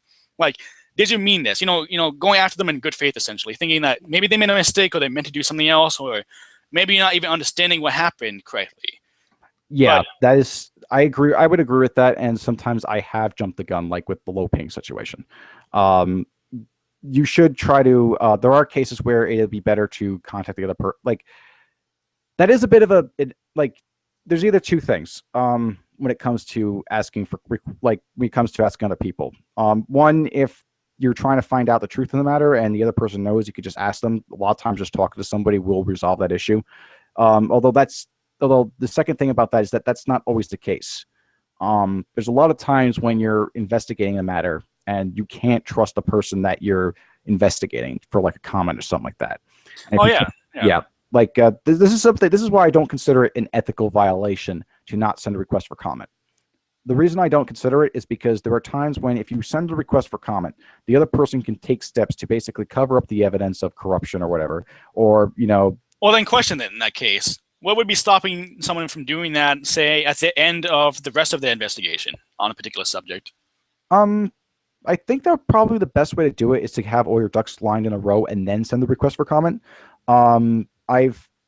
There's been times where I've kicked myself for not sending a request for comment, and then I realized in retrospect that it wasn't like, all right, an example of where I really should have requested for comment a lot better was the Seedscape article. There were parts of that article that, like, you can see a lot of corrections in that article for a reason. It's because I did not do enough research on that one. That was a learning experience for me on that one. In that one, I should have actually contacted a lot more people. But at the same but I think that in a better example of where I handled that better was with the SPJ article, which I contacted all the major players involved. I had an article written up, it was ready to go, but I decided to wait a day to make sure that I contacted all the players involved. Most of them got back with me on that one, and I was able to go through with it. But again, it does depend on the context of it. Now, what I do consider unethical is denying the right of reply. Because sometimes because I do think the accused do have a right to defend themselves, and they can provide information that wasn't there previously. That's well, at the very least, whoever reads the response can judge them based on that. Exactly. It doesn't have to be a definitive answer. Like, you can just put it in the bottom of the article. Like if for instance, they say use the Cox as a response, Exactly. Yeah, like as an example, when Koretsky left a comment in the article I wrote on the SBA airplay piece, I megaphoned it. That was my solution to it because the comment's already there in the section. I probably could have updated the article to actually say, hey, Koretsky made a response in the comment section, read below. But that was my choice of what to do with that one. And if anyone were to like, contact me about like an article I've written, I would update the article with their response as well. Also, as far as people doing things, it was mentioned by Underground Axiom that Thidrin's Think Serious series that recently came out, which unfortunately didn't. Which it was it was put together like over the course of a year, pretty much by taking the information they had available to them, and they did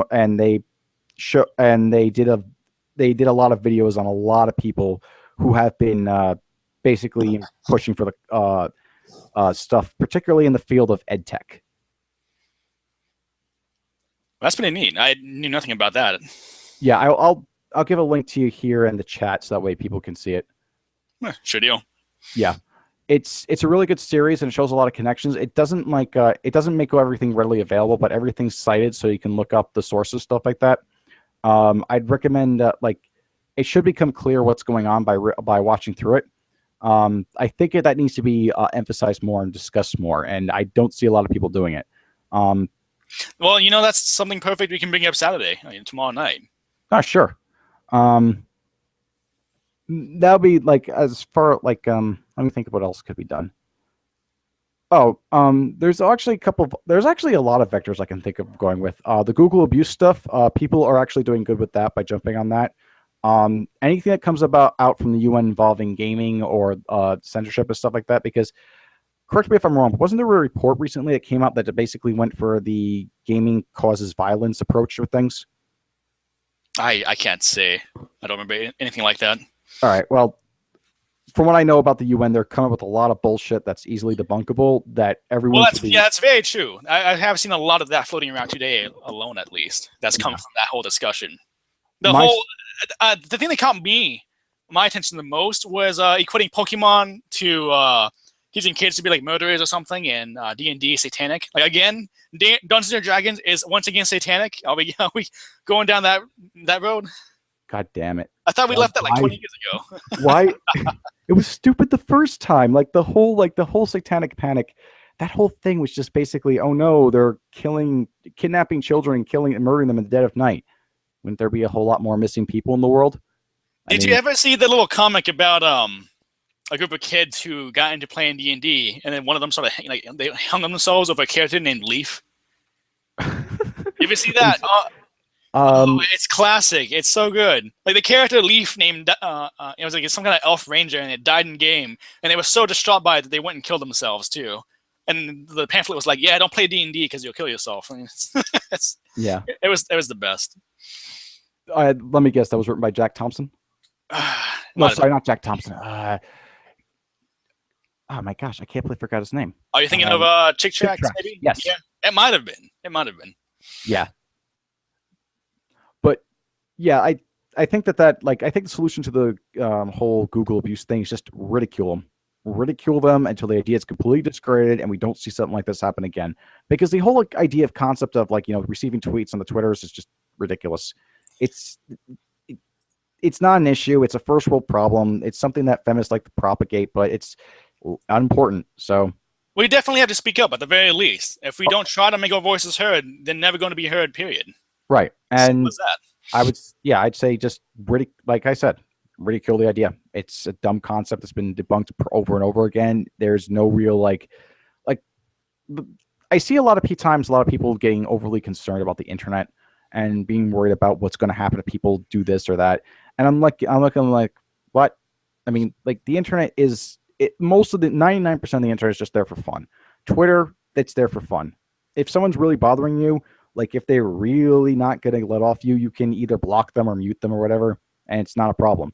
Or you can just get up, walk away from your computer, and come right back to it. There's nothing that's going to really hurt you with that. It's not going to chase you. You turn off your computer, it's not going to get off your desk and come after you. Exactly. And the UN, it's just like I don't even like the only thing that I can know from this is that there are some people who have lots of interest to control the internet and basically remove user control, remove freedoms, have either corporate or government censorship get involved and decide what you can and cannot go on, say online, and basically be very selective about it. It would basically be akin to, there was a recent law passed in New Zealand which basically had laws along those lines. It also it's not something that's going to be very good for anyone. And the internet that we see now, we probably won't be able to discuss a lot of things we like discussing about.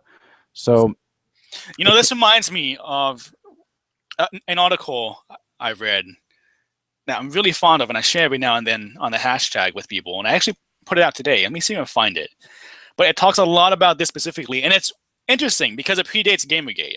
A lot of what this guy talks about, he started talking about maybe 5 years ago, and the last article he put out was on May 3rd of last year, and it was specifically talking about like who bullies the bullies, on the internet, and a lot of it was talking about how when it comes down to it, businesses are going to get, or they already are behind it in a lot of ways, with like Pippa and SOPA and bills like that try to push through every now and then. But once they start catching on to this, women are being victimized and being attacked and assaulted, online, and you have to end anonymity in order to combat it. They're going to really start jumping on that too to try and push those bills through even further, because it goes in their best interest as companies to take away anonymity. It cracks down on piracy.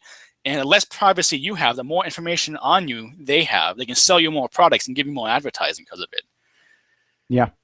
And let me see if I can find it for you guys too while we're talking. I'll put it in the chat. I'd be very interested in reading that article. But I think, but by the sound of it, it hits the nail on the head. It's always about pushing this concept and this idea that using basically using an emotional argument to push an idea that would not be good for anyone, and except for the corporations that are actually pushing for it. It's part of the reason why there was a time where I basically said that SJW stuff should be just left out of things because it's just not effective. But over time, I realized how silly that was. It's really behind so much. It's behind a lot of things. Yeah, it really hit me when I wrote an article about John Oliver's piece on. There was a segment by John Oliver that he did where he had Wu and Sarkeesian from the ABC Nightline piece showed there. He didn't specifically name drop Gamergate, which is why it didn't get a lot of traction, but he had them there, and he had a whole lot of other professional victims types on there as well. And basically the reason why SJWs are a problem isn't because they're a major threat, but because they're being used by the media as to push the agenda. And yes, that's actually come up before in the same person's writing I'm talking about, where he says a lot of these people who have these ideologies and they're trying to fight for what they think is right, and they think they're making a change, by this hashtag activism and that kind of stuff. Essentially, that's a whole bunch of energy and no actual action. If something actually does change, it's not because they did something meaningful. It's because it aligned with a greater agenda by somebody else who actually did push through the motion. So, kind of comes back to something like companies piggybacking on what they're saying and using it to push through actual bills and stuff like that. Yep. And that's actually, I actually go through what one of those people did, with the revenge porn laws. Yeah, I don't know if there's I don't know if that in particular case there was a corporate interest in that one, but they did successfully lobby, because this one school teacher alleged that she was harassed by her boyfriend who posted nudes of her online. They were able to pass that law through and score brownie points. And even if you don't agree with me that revenge porn shouldn't be a legislated thing, that law is completely subject. How to word it? I don't like using up subjective versus subjective. They tend not to be very useful. It's basically very selective in its standards because it's based on people's feelings and intentions, and it's very hard to gauge those things when you're in a courtroom. So I do think that I think that the concept of the necessity to ban revenge porn is a vector to suppress freedom of speech by basically having this concept in place where if you didn't consent to your photographs being spread, even if you consented to photographs being taken in the first place and being owned by another person, then you should have a say in what happens with the photographs. That's a fundamental principle I do not agree with. And I think that needs to be fought more against. And the emotional ploys and arguments should be basically responded with, well, that's tough shit. You don't want... Yeah, I mean, like, it's basic stuff. I mean, like, I would never photograph myself in the nude, and I would see no reason to take photographs of other people in the nude. The only reason that I could think of for doing that would be if I was getting paid. I think there is a way to handle that situation, but the way it's gone about is not the best solution possible. There is one solution I can think of that I wouldn't be against. If you could have a standard where this kind of content could be like, all right, if you have a social media platform, right, like Twitter, right, and say that someone posted your nudes up there, right, I don't think it would be unreasonable to say that the person who is photographing that there can talk to the person of that service. Like, I'm not 100% sure on this because it does kind of go into like a free speech issue, but at the same time, if the rule is applied across the board, then it could be a solution wherein the person who's in those subject those photographs can have them taken down by the service. That could be one possible solution. Although then again, at that point, it might be just water on the bridge, come to think of it, because basically, oh, well, it's already up there. Everyone already saw it, and they download it, and they spread it to other platforms. So mission accomplished. So it doesn't matter if it gets removed or not, which also makes the whole idea of passing legislation against revenge porn kind of ridiculous. But yeah, that's similar to what you were talking about. That's true. To me, I think there should be some way, and I think, what you mentioned, for people who don't want the pictures posted to have them taken down if it comes down to it. But yeah, I mean, like, and by the way, I sent that link to you, so you can check that out whenever you want. Okay, yeah, I bookmarked it. I'll definitely read it later because that does sound like something that'd be up my alley. A couple of topics that the chat wanted us to bring up. Firstly, what did you think of King of Pole's Spaghetti Fest this morning? I have some stuff to say about that, but I think I might hold off on that for now anyway. Because I'm trying tomorrow night. I'm trying to get both him and Ralph to be guests, not at the same time, but at certain points at least. So at least for now, I want to avoid talking about that too much, just to avoid drama. Because tomorrow's night's whole focus is to avoid any kind of shit throwing at personal people and just kind of moving on past that and having a constructive conversation essentially. All right. My thoughts on it. Maybe some other time we can talk about that, but you can go ahead if you want. I mean. Okay, I'll just briefly say that. I'll be brief. Basically, I thought it was funny. To be perfectly honest, I thought it was just. I thought it was a good troll. I thought that those three, Ralph, Seattle, Laugh Reader, I think they did a good job trolling Pole, and I actually was entertained by that article. I thought it was pretty funny. That's all I'm going to say about that for now. The other thing people wanted us to bring up was, did you see the debate between Verilo versus V? No, I can't say I did. The last time I saw either of those guys on stream was it was only Verilo actually. I saw him on I think your stream last week. Watch some of that. Yeah, I was. That was actually a stream hosted by Verilo. Yeah, I can't remember. I caught part of that. Yeah, I think that like yeah, I think like the thing about Verilo is he's an asshole for sure. Like, I'm not like, but I think he does it in a good way. Like, if he disagree, like if he sees that like how do I put this? He's an asshole like Ralph's an asshole. He's going to speak his mind. He's not going to care what you say about it. And is he going to? And he's going to be a jerk for the sake of comedy? Yes, he will. But he's also going to allow. He's also willing to like engage in other people and debate them and stuff like that. His push for like his push is mostly he's big on pushing against SJWs, and I think that like I think he's right in a lot of things. We don't always agree on things. Like, for instance, in his like one thing that I think would be interesting for me and him to have a to actually debate on would be actually email campaigns. In his opinion, email campaigns don't work. I disagree with that. Well, let me comment a little bit on this at least. I have a lot of criticism about Verilo, but watching that stream, at least, I think he can be pretty lucid and have some good points if he's not talking about people that he seems to be a little bit more infatuated with and have a little bit of, I want to say a little bit of vindictiveness towards.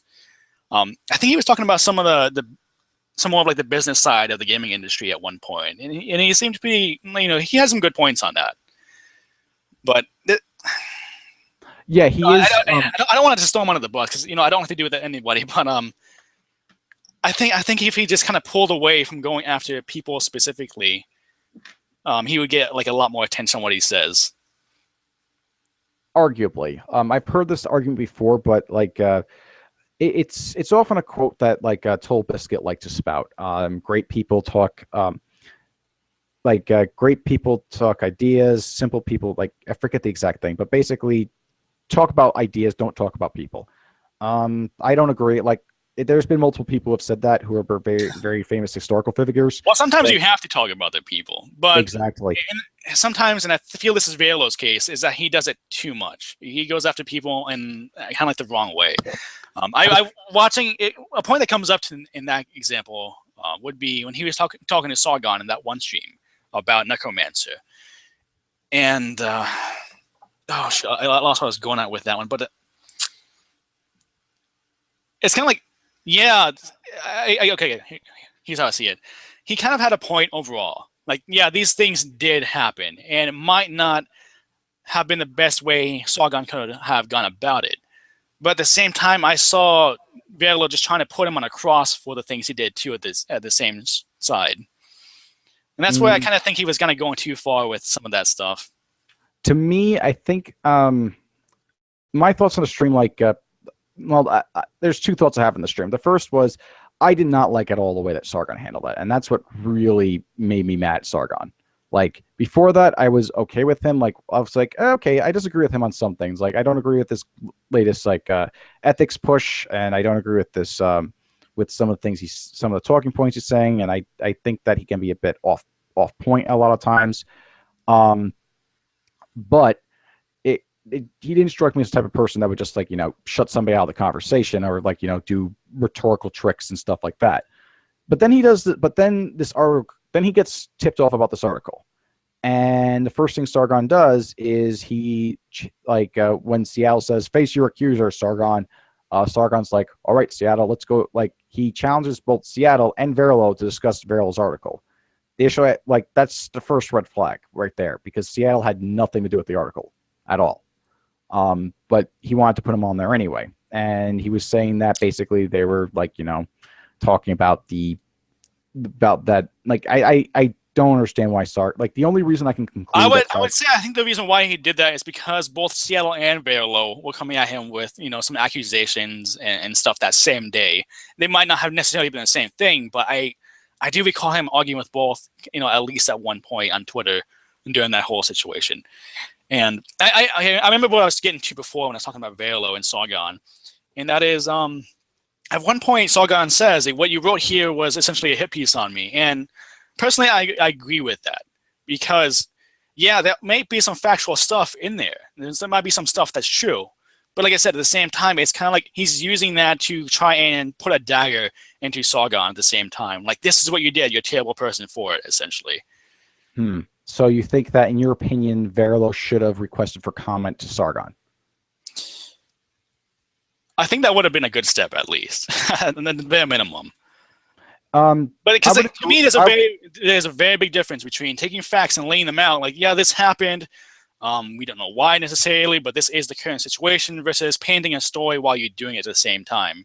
And that's how when I read Verlo's stuff, it comes across to me.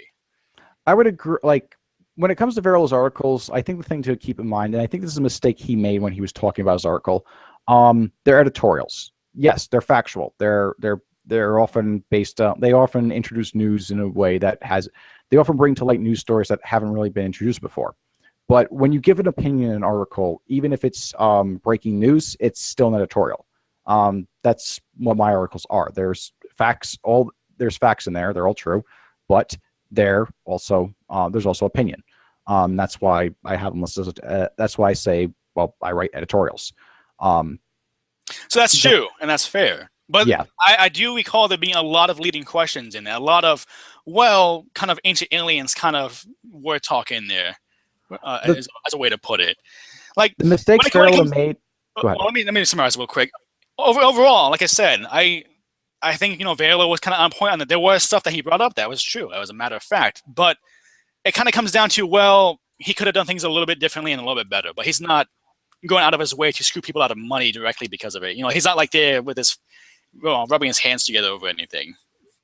I don't think he's currently doing like. I think he's definitely out to make money, but he's not currently like with the Patreon stuff. I have disagreements with Sargon using Patreon, but he's at least staying true to those constituents by producing content regularly. So he, I don't like Patreon as a model of business, but at the same time, though, he's doing a lot better than a lot of other people do. That said, the Kickstarter stuff, that is a major issue, like to me. And the reason, like, not just to me, I mean, like, when the reason why it's an issue is because when you release a game and you say it's going to come out at a certain time and you ask for money, right, for the game, either in the form of pre-orders or in Sargon's case, donations. When you ask for that and you don't deliver, you owe your backers the opportunity to refund the money because you promised them a game by a certain date. That was the exchange. Like Kickstarter lists them as donations, yes, but in the case of Kickstarter, donations are for a very specific thing. So it's you have to live up to your you have to fund your you have to put your backers first. You can't decide, and in essence, the backers are consumers. And I know I'm being a bit rambly about this, but people will fight me over the semantics of Kickstarter. Like they'll say, "Oh, they're not consumers; they're donators, and this is a charity case or whatever." But it doesn't matter. In essence, the reason, in essence, they're consumers because you're basically expending money to get a product or a project or see a project go to fruition, so that way a product is released and you can have access to it. Now, the thing about Necromancer that becomes a problem is how it's 17. He said it was going to come out. He started the Kickstarter in March 2014. It was going to come out in May 2014, and it's now been 17 months, going on 18, and there's no game released, and that makes it. And in my and that's essentially vaporware. And it took Verilo to write this article and actually take Sargon to task for Sargon to actually do anything about it. And I don't even see. But here's some stuff I think I could disagree with you on at least because like I said, I'm a fan of Sargon as it is. So up to that point, I have been following some of his progress when it comes to game dev kind of stuff as it is, especially because he talks about some of his other projects like the drones game, which is a kind of a real-time strategy game he's been working on the side, and he wants to come back to you at some point. Which I think that's kind of fascinating because I'm kind of working on something similar myself.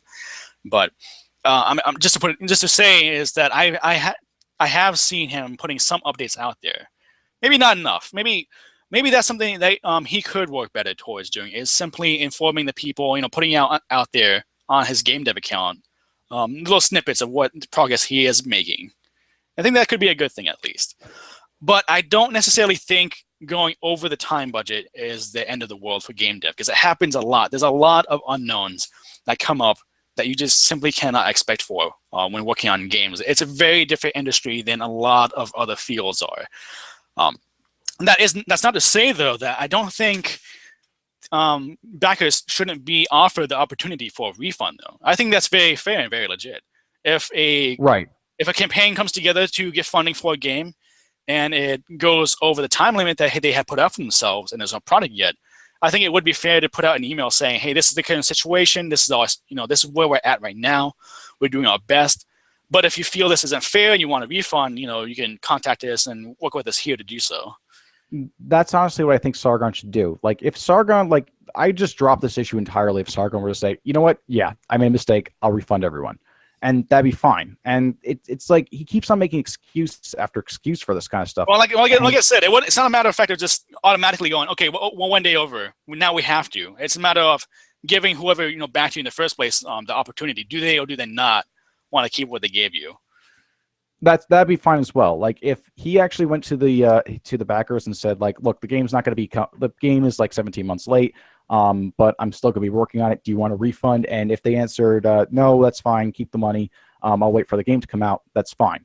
The only problem with that is that in this case, given the time delay of how long it's been, and given that Sargon is very busy with his current job of producing videos, I don't really see the game coming to fruition. And I think just like all that Sargon would really have to do is just refund the backers. I mean, it doesn't seem like an unreasonable, like, as a consumer, like as I think someone I think the best thing that can come out of it on his end, and as far as the criticism goes, could be to at least put out a little bit more updates to it.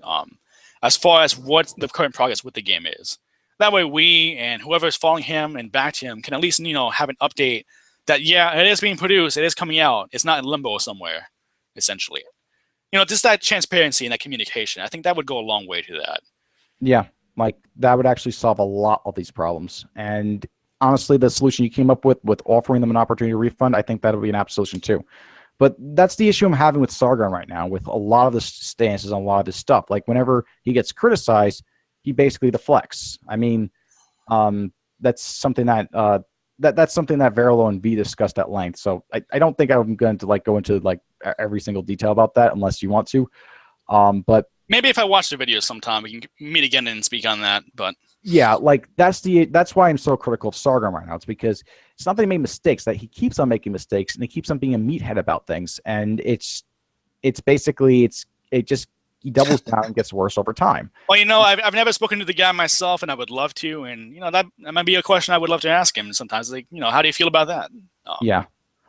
I'm not gonna say that everything Sargon ever touched was bad. Like for instance, his stuff on Digra and Alex Lifshitz, that actually had impact. Digra is discredited, and Alex Lifshitz is never worked in the games industry again. Those are two very good things, in my opinion.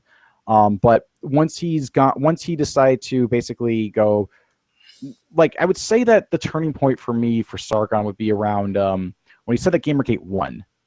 I don't see GamerGate. No, GamerGate didn't win, dude. That's one of his worst videos. And in the video itself, well, to a point, I kind of agree. To a point, and on that, and I can't speak for him, but I kind of get the impression that this is what he meant too. Is that the very original goals from the very, very start, those kind of things were to an extent more or less kind of met, but everything that kind of spiraled after that, that hasn't been met. There's a lot of stuff. There's a lot of information we've dug up since then.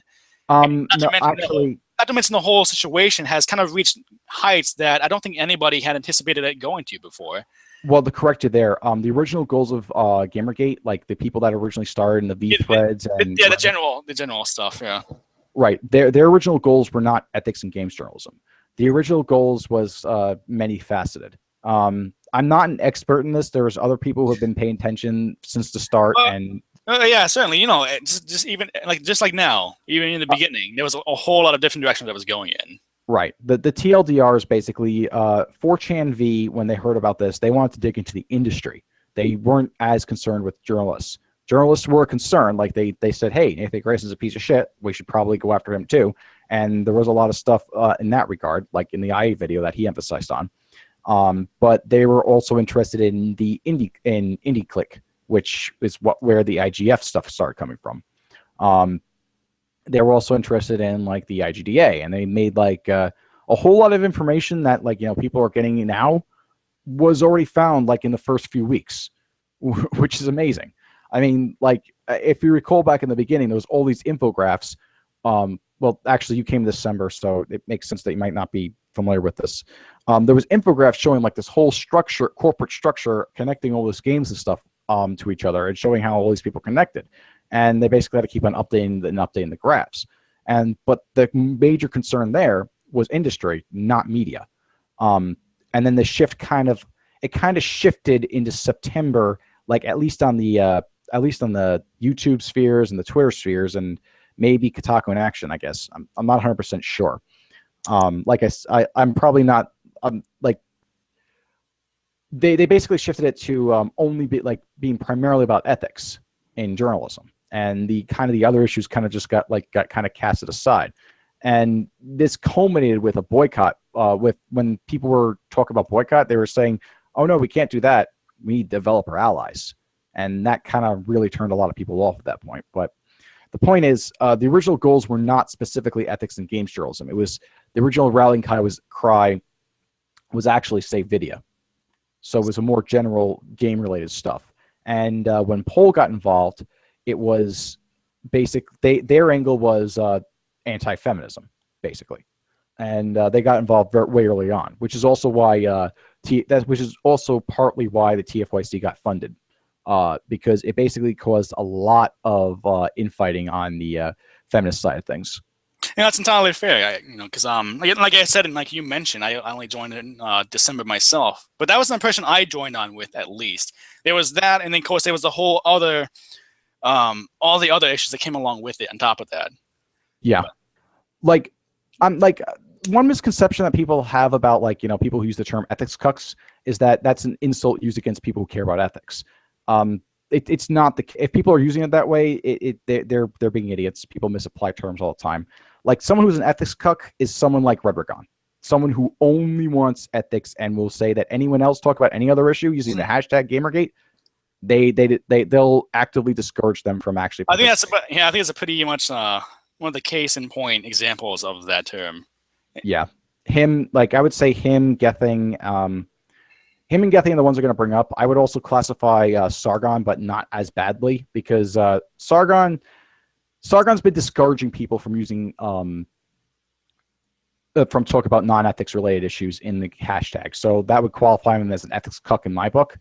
And one thing that I've noticed about Sargon is that in response to the ethics cuck insult, he's basically said, "Oh no, you can't use that. That's social shaming or something like that." And I'm scratching my head because this guy calls people faggots and autists all the time.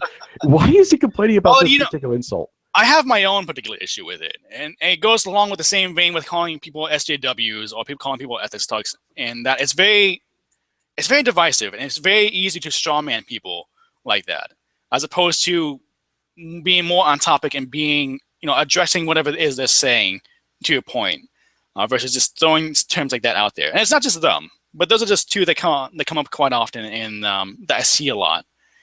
And I don't like that idea of isolating people and putting them down as some kind of stereotype like that.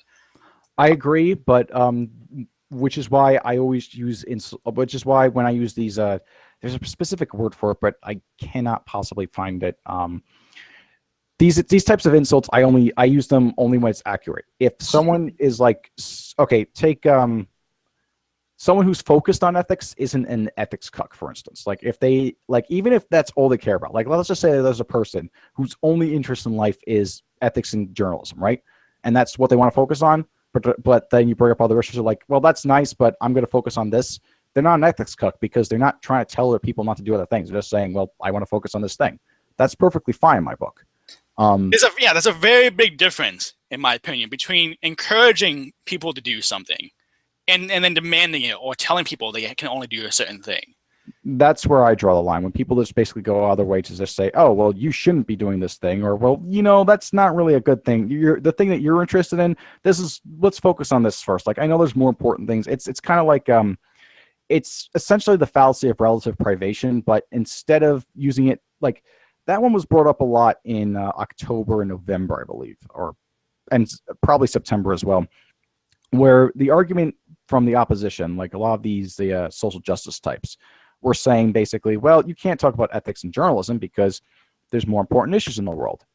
And it's basically, well, that may be so, but this is still an issue. It's still a problem. That's what's important to us. There's always something bigger.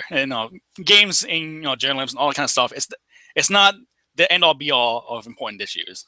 Right. And now I'm seeing it kind of like go the other direction. It's like people who are for ethics are telling people who want to focus on other things, like, well, maybe I want to focus on bad industry practices. Like a big example of where this has become a problem is with dev decks. Now, dev decks originally started telling Gamergate, like, hey, we could do what we did with Deep Freeze, but do it for developers, right? And it was a good idea. A lot of people actually, let me phrase that. In my opinion, it was a good idea. A lot of the other people no.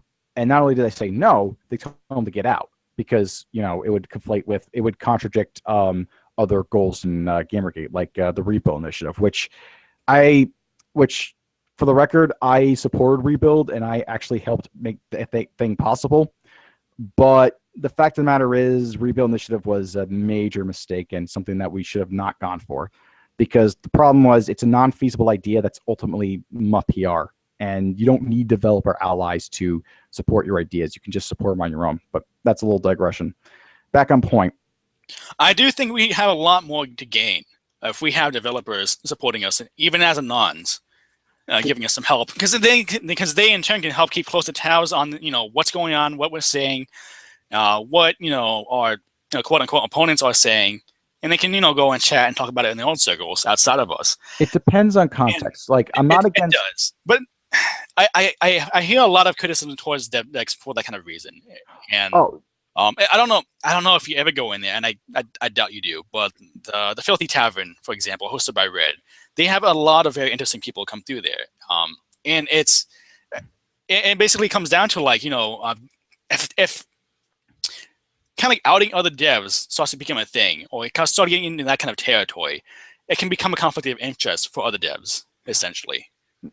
Okay, there is one way I can see that being a possibility, and that's from a purely PR standpoint. If they're basically telling other developers, hey, we're gonna go ahead and shit on your product and stuff like that, that can make their branding and their image look bad. I can understand those developers not being in favor of this idea. What I don't get, though, is A, them discouraging people from advocating for this idea, and B, them just not simply recusing themselves when this idea comes up and going to collectivist ideas. Like, oh, if GamerGate supports this, then we are now guilty of supporting this idea as well. But ultimately, how do I put this? That's the activist known as GamerGate is boycotting this thing. Can I meet this person? I mean, like it's really just a fallacy. It's true. It's very true, and we understand that at least. But it's never going to look that way to other people, and especially not to businesses. They're not going to stop and take that time to differentiate that, and especially not to the stockholders or anybody who's paying the bills. Well, my response to that, if developers are that concerned with PR and that worried about their product and their branding, they should not be involved with GamerGate in the first place, flat out. If it is such a concern that boycotting other developers cannot be done by other people who are using it's a little bit. I think it's a little bit less to do with PR and image, as opposed to, like as I said before, acts of conflicts of interest, a very legal precedent that would have a lot. That would have a lot bigger impact than just simple identity or image. Well, the concern with that is that they would basically undergo tort laws or some kind of FTC violation, stuff like that. The FTC stuff, no, you would have to do it on such a massive scale to get the FTC's attention, because boycotts are not illegal. It's only when there's an industry blackout that's a problem. And there are very specific court cases where they said, yeah, this boycott's illegal. Well, those were very specific cases. It's not a matter of like the competition needs to be shut out. Well, it's very true, but I think at the very least, you can appreciate where some people might be wary of that kind of thing happening, or having that kind of information get spread around by a mistake or anything like that. I understand where they're coming from, but I just fundamentally disagree. But I don't think the DevDex thing itself is a bad idea. It's just kind of that kind of muddies the waters a little bit for certain people. Is all it is. All right. Well, here's the thing about DevDex. And I'll get into what happened to DevDex in a second, but let me just go into the why DevDex really shouldn't, why people should be in support of DevDex. No, but just to interrupt real quick, by the way. Sorry, it's getting kind of late and I have stuff to do, so maybe in like 15 or so minutes we should see about wrapping this up. Oh, sure. I'll start winding down. But to get to this, get to my point here, what DevDex is it's people thought it was a boycott list. It was never a boycott. Never was going to tell people don't buy the stuff. It was basically going to be a website documenting and archiving anti-consumer practices. So basically, if a company was doing something like for instance, the one that comes to mind, Double Fine. That one I could go on for I could probably take up the rest of the time we have going on about Double Fine. So I'll just leave it at that. Tim Schafer is a piece of garbage. Oh yeah, he is. I would agree to that wholeheartedly. Yeah. They basically take those anti-consumer practices, document them, and list them on the website, and they'd categorize them like a encyclopedia type index. So basically, when going and buying a game, you can see if the company's trustworthy from a consumer standpoint. That was the point. Which is good. This is good. Yeah. I like that. Right. And what is this going to do? It's going to introduce good quality investigative journalism to the internet. And that actually aligns with the goals of people who are fighting for ethics in games journalism. So this idea that we can't support this website because developers will have bad image PR or something like that, it's a concern that, no, it's like the bigger concern for those developers is being involved with GamerGate in the first place. That's my stance on that. Like, all the developers saying taking a stance, like having stake in this online flame war, essentially, they are risking their reputations already and their products and brands by extension. So by doing that already, having some people endorse boycotts or whatever, that's not really going to change matters to any degree, or if it does change matters to any degree, nothing significant. Well, that brings 2 points to mind in response to that. And the first is, this is something that I think is perfect for something like tomorrow night, because just to show myself what I really want is just more discussion on these kinds of issues. Like, is this a good idea? Does it have merit? Get more people to listen on to your side, your thoughts. Why you think it's a good idea. Maybe have some people, say maybe that's not the best, but we can do something a little bit differently. We can try getting behind it like this, And so I'm really hoping we can get more constructive conversations just like that, just over things like the DevDex project. But at least that way, more people have a better understanding of what these kind of things actually are, versus kind of knee-jerk reaction to like, oh, this is a bad idea, it's never going to work. There's no point in even discussing it anymore. Just shoot it down and go away, kind of thing. Yeah, and the second thing I was going to say is it's kind of like even if people don't agree, like I say this several times in the stream.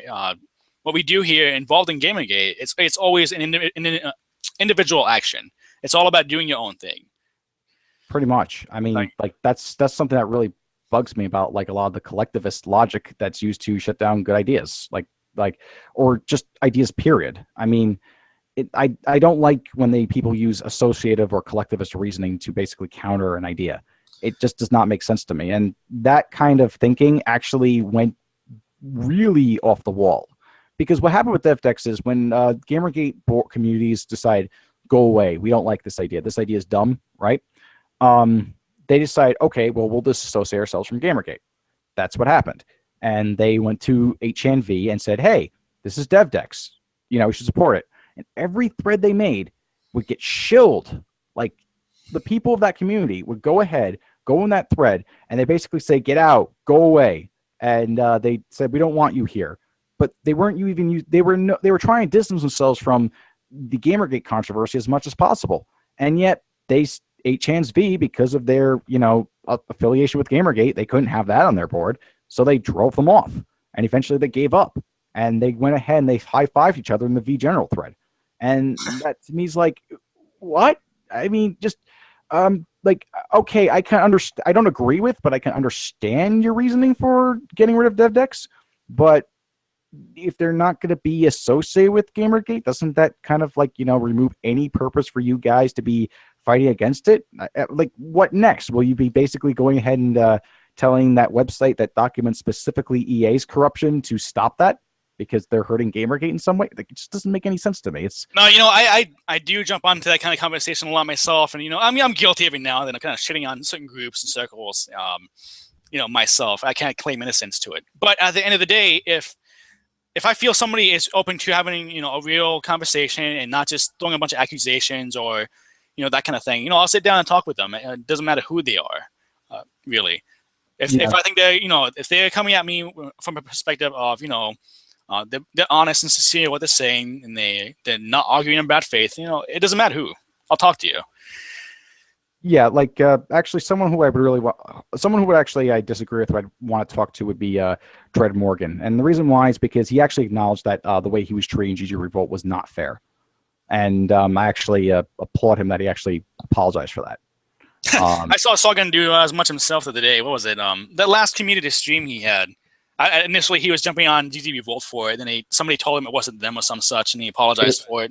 Yeah, that one he couldn't have gotten out of because. You see, his little cohort Gething, he tweeted out the stream link publicly. Like, it's yeah. Which I could comment more on that, but I'll just leave it at that. Well, as a matter of fact, Red Morgan's supposed to be my co-host for tomorrow night, if not somebody else. But so that could be a chance for you to ask him maybe a question or two about that. All right. I'll probably that'll be a good opportunity to talk some of the GG Revolt stuff, because GG Revolt is another group that has been made into a boogeyman. Like the 8 team was made into boogeyman. Yeah, like I said, I'm guilty of shitting on them. So yeah, like and it's also GNNA. Well, they kind of deserve it, but Goons. Who else was there? Intel. although they kind of deserve it as well. um, There's a certain grain of truth to some of the stuff that happens, but by and large, it's always some diamonds in the rough to gather. Like even as much as I shit on Revolt, I still go to the boards every now and then, just kind of skim through, see what's being said. If there's anything good there. Like what happened? Like the one with Revolt, their main weakness has been they focused way too much. Like when it first started, there was a whole lot of posters there who all they wanted to do, and I really suspect there were people just trying to discredit the board. Basically, people just talking about like, oh well, this E-celeb and this E-celeb and that E-celeb are all crazy people, and we should just ignore them, right? And that's where a lot of that's where they all started coming from. And after a time, they kind of left, and then the board died down, and the level of E-celeb talk kind of normalized. It was still higher than normal than HQ, but at the same time, it was still less than initially, where every thread was basically this E-celeb sucks, this E-celeb sucks, this E-celeb sucks. And the reason I have objection to that was, how do I put this? There was just like a bunch of like, oh, this guy's this woman's tranny, that guy's a cuck. There wasn't any kind of substance to the criticisms they're making. There's just blind accusations and stuff like that, which is just taking pot shots, essentially. Yeah, which is why I heavily suspect they're shills, in addition to the Hatman incident. But anyway, after that happened, over time, I've noticed that the E-celeb talk steadily died down, and now it's kind of it's looking pretty good, actually. In comparison with Safe Space HQ, yeah, you can basically post whatever you want, and they've actually got some good OC there. And it's been a while since I've been to any of the HM boards, because I've been up to my neck with my game dev work, but I'll have to stop by sometime and see what the story is nowadays. Yeah, it's I don't think I think that 8chan overall has a lot of problems with it. Like not the usual ones that are talked about on Twitter, but because again, it goes back to an earlier statement I said about constructed identity versus fluid identity, but that would probably segue into another conversation, and we're kind of winding down. So do you think it's a good time to give final thoughts? Yeah, sure, we can go ahead with that. I want to say, overall, I think this is a really productive conversation we had, and I'm glad I came on here and you invited me on. Yeah, I gotta say that before this, I had I think I misjudged you a lot, because when I originally planned this stream, I thought it was going to be more of a debate, but we seem to have agreed more so than we have disagreed. Like most of the stuff we actually agree upon. There's some issues we do disagree upon, but compared to the amount that we've just talked about, we actually there's a lot more we agree on than disagree. There's more common ground there to be found, and I think if more people speak, they'll find that too. Yeah. So I think that this was a good conversation. We actually went over a lot of topics. I also brought up a lot of stuff that could be focused on again and go back to. Yeah, there's a lot of material here we can come back to sometime. Oh yeah, sure. If you have a stream tomorrow, I'll definitely is there room for a slot for me, or? Well, the way I have the format planned out is I'll have myself, co-host, and maybe one or two of the big name guests or E-celebs, if you want to call them, just kind of draw a crowd and weigh in with their opinions. But what I really wanted to do was have a non-cycling out coming in, saying whatever might be in their mind or asking questions if they want, and just keep kind of keep the conversation moving that same way for the night. So at some point, I'd like to have you come on early on, and then later on towards the end of the night, I'm sure it's going to kind of slow down a little bit, and then we can get people like you and others on for a little bit longer stays. And all right, sounds good to me. Shoot the breeze. Okay then. On that note, I think I'll close things down. Have a good night, everybody, and I'll see you next time. Oh yeah, certainly. Thanks everybody for coming out, and if you're here, and if you can, come after my stream tomorrow night. Everybody's welcome. Have a great night, everybody.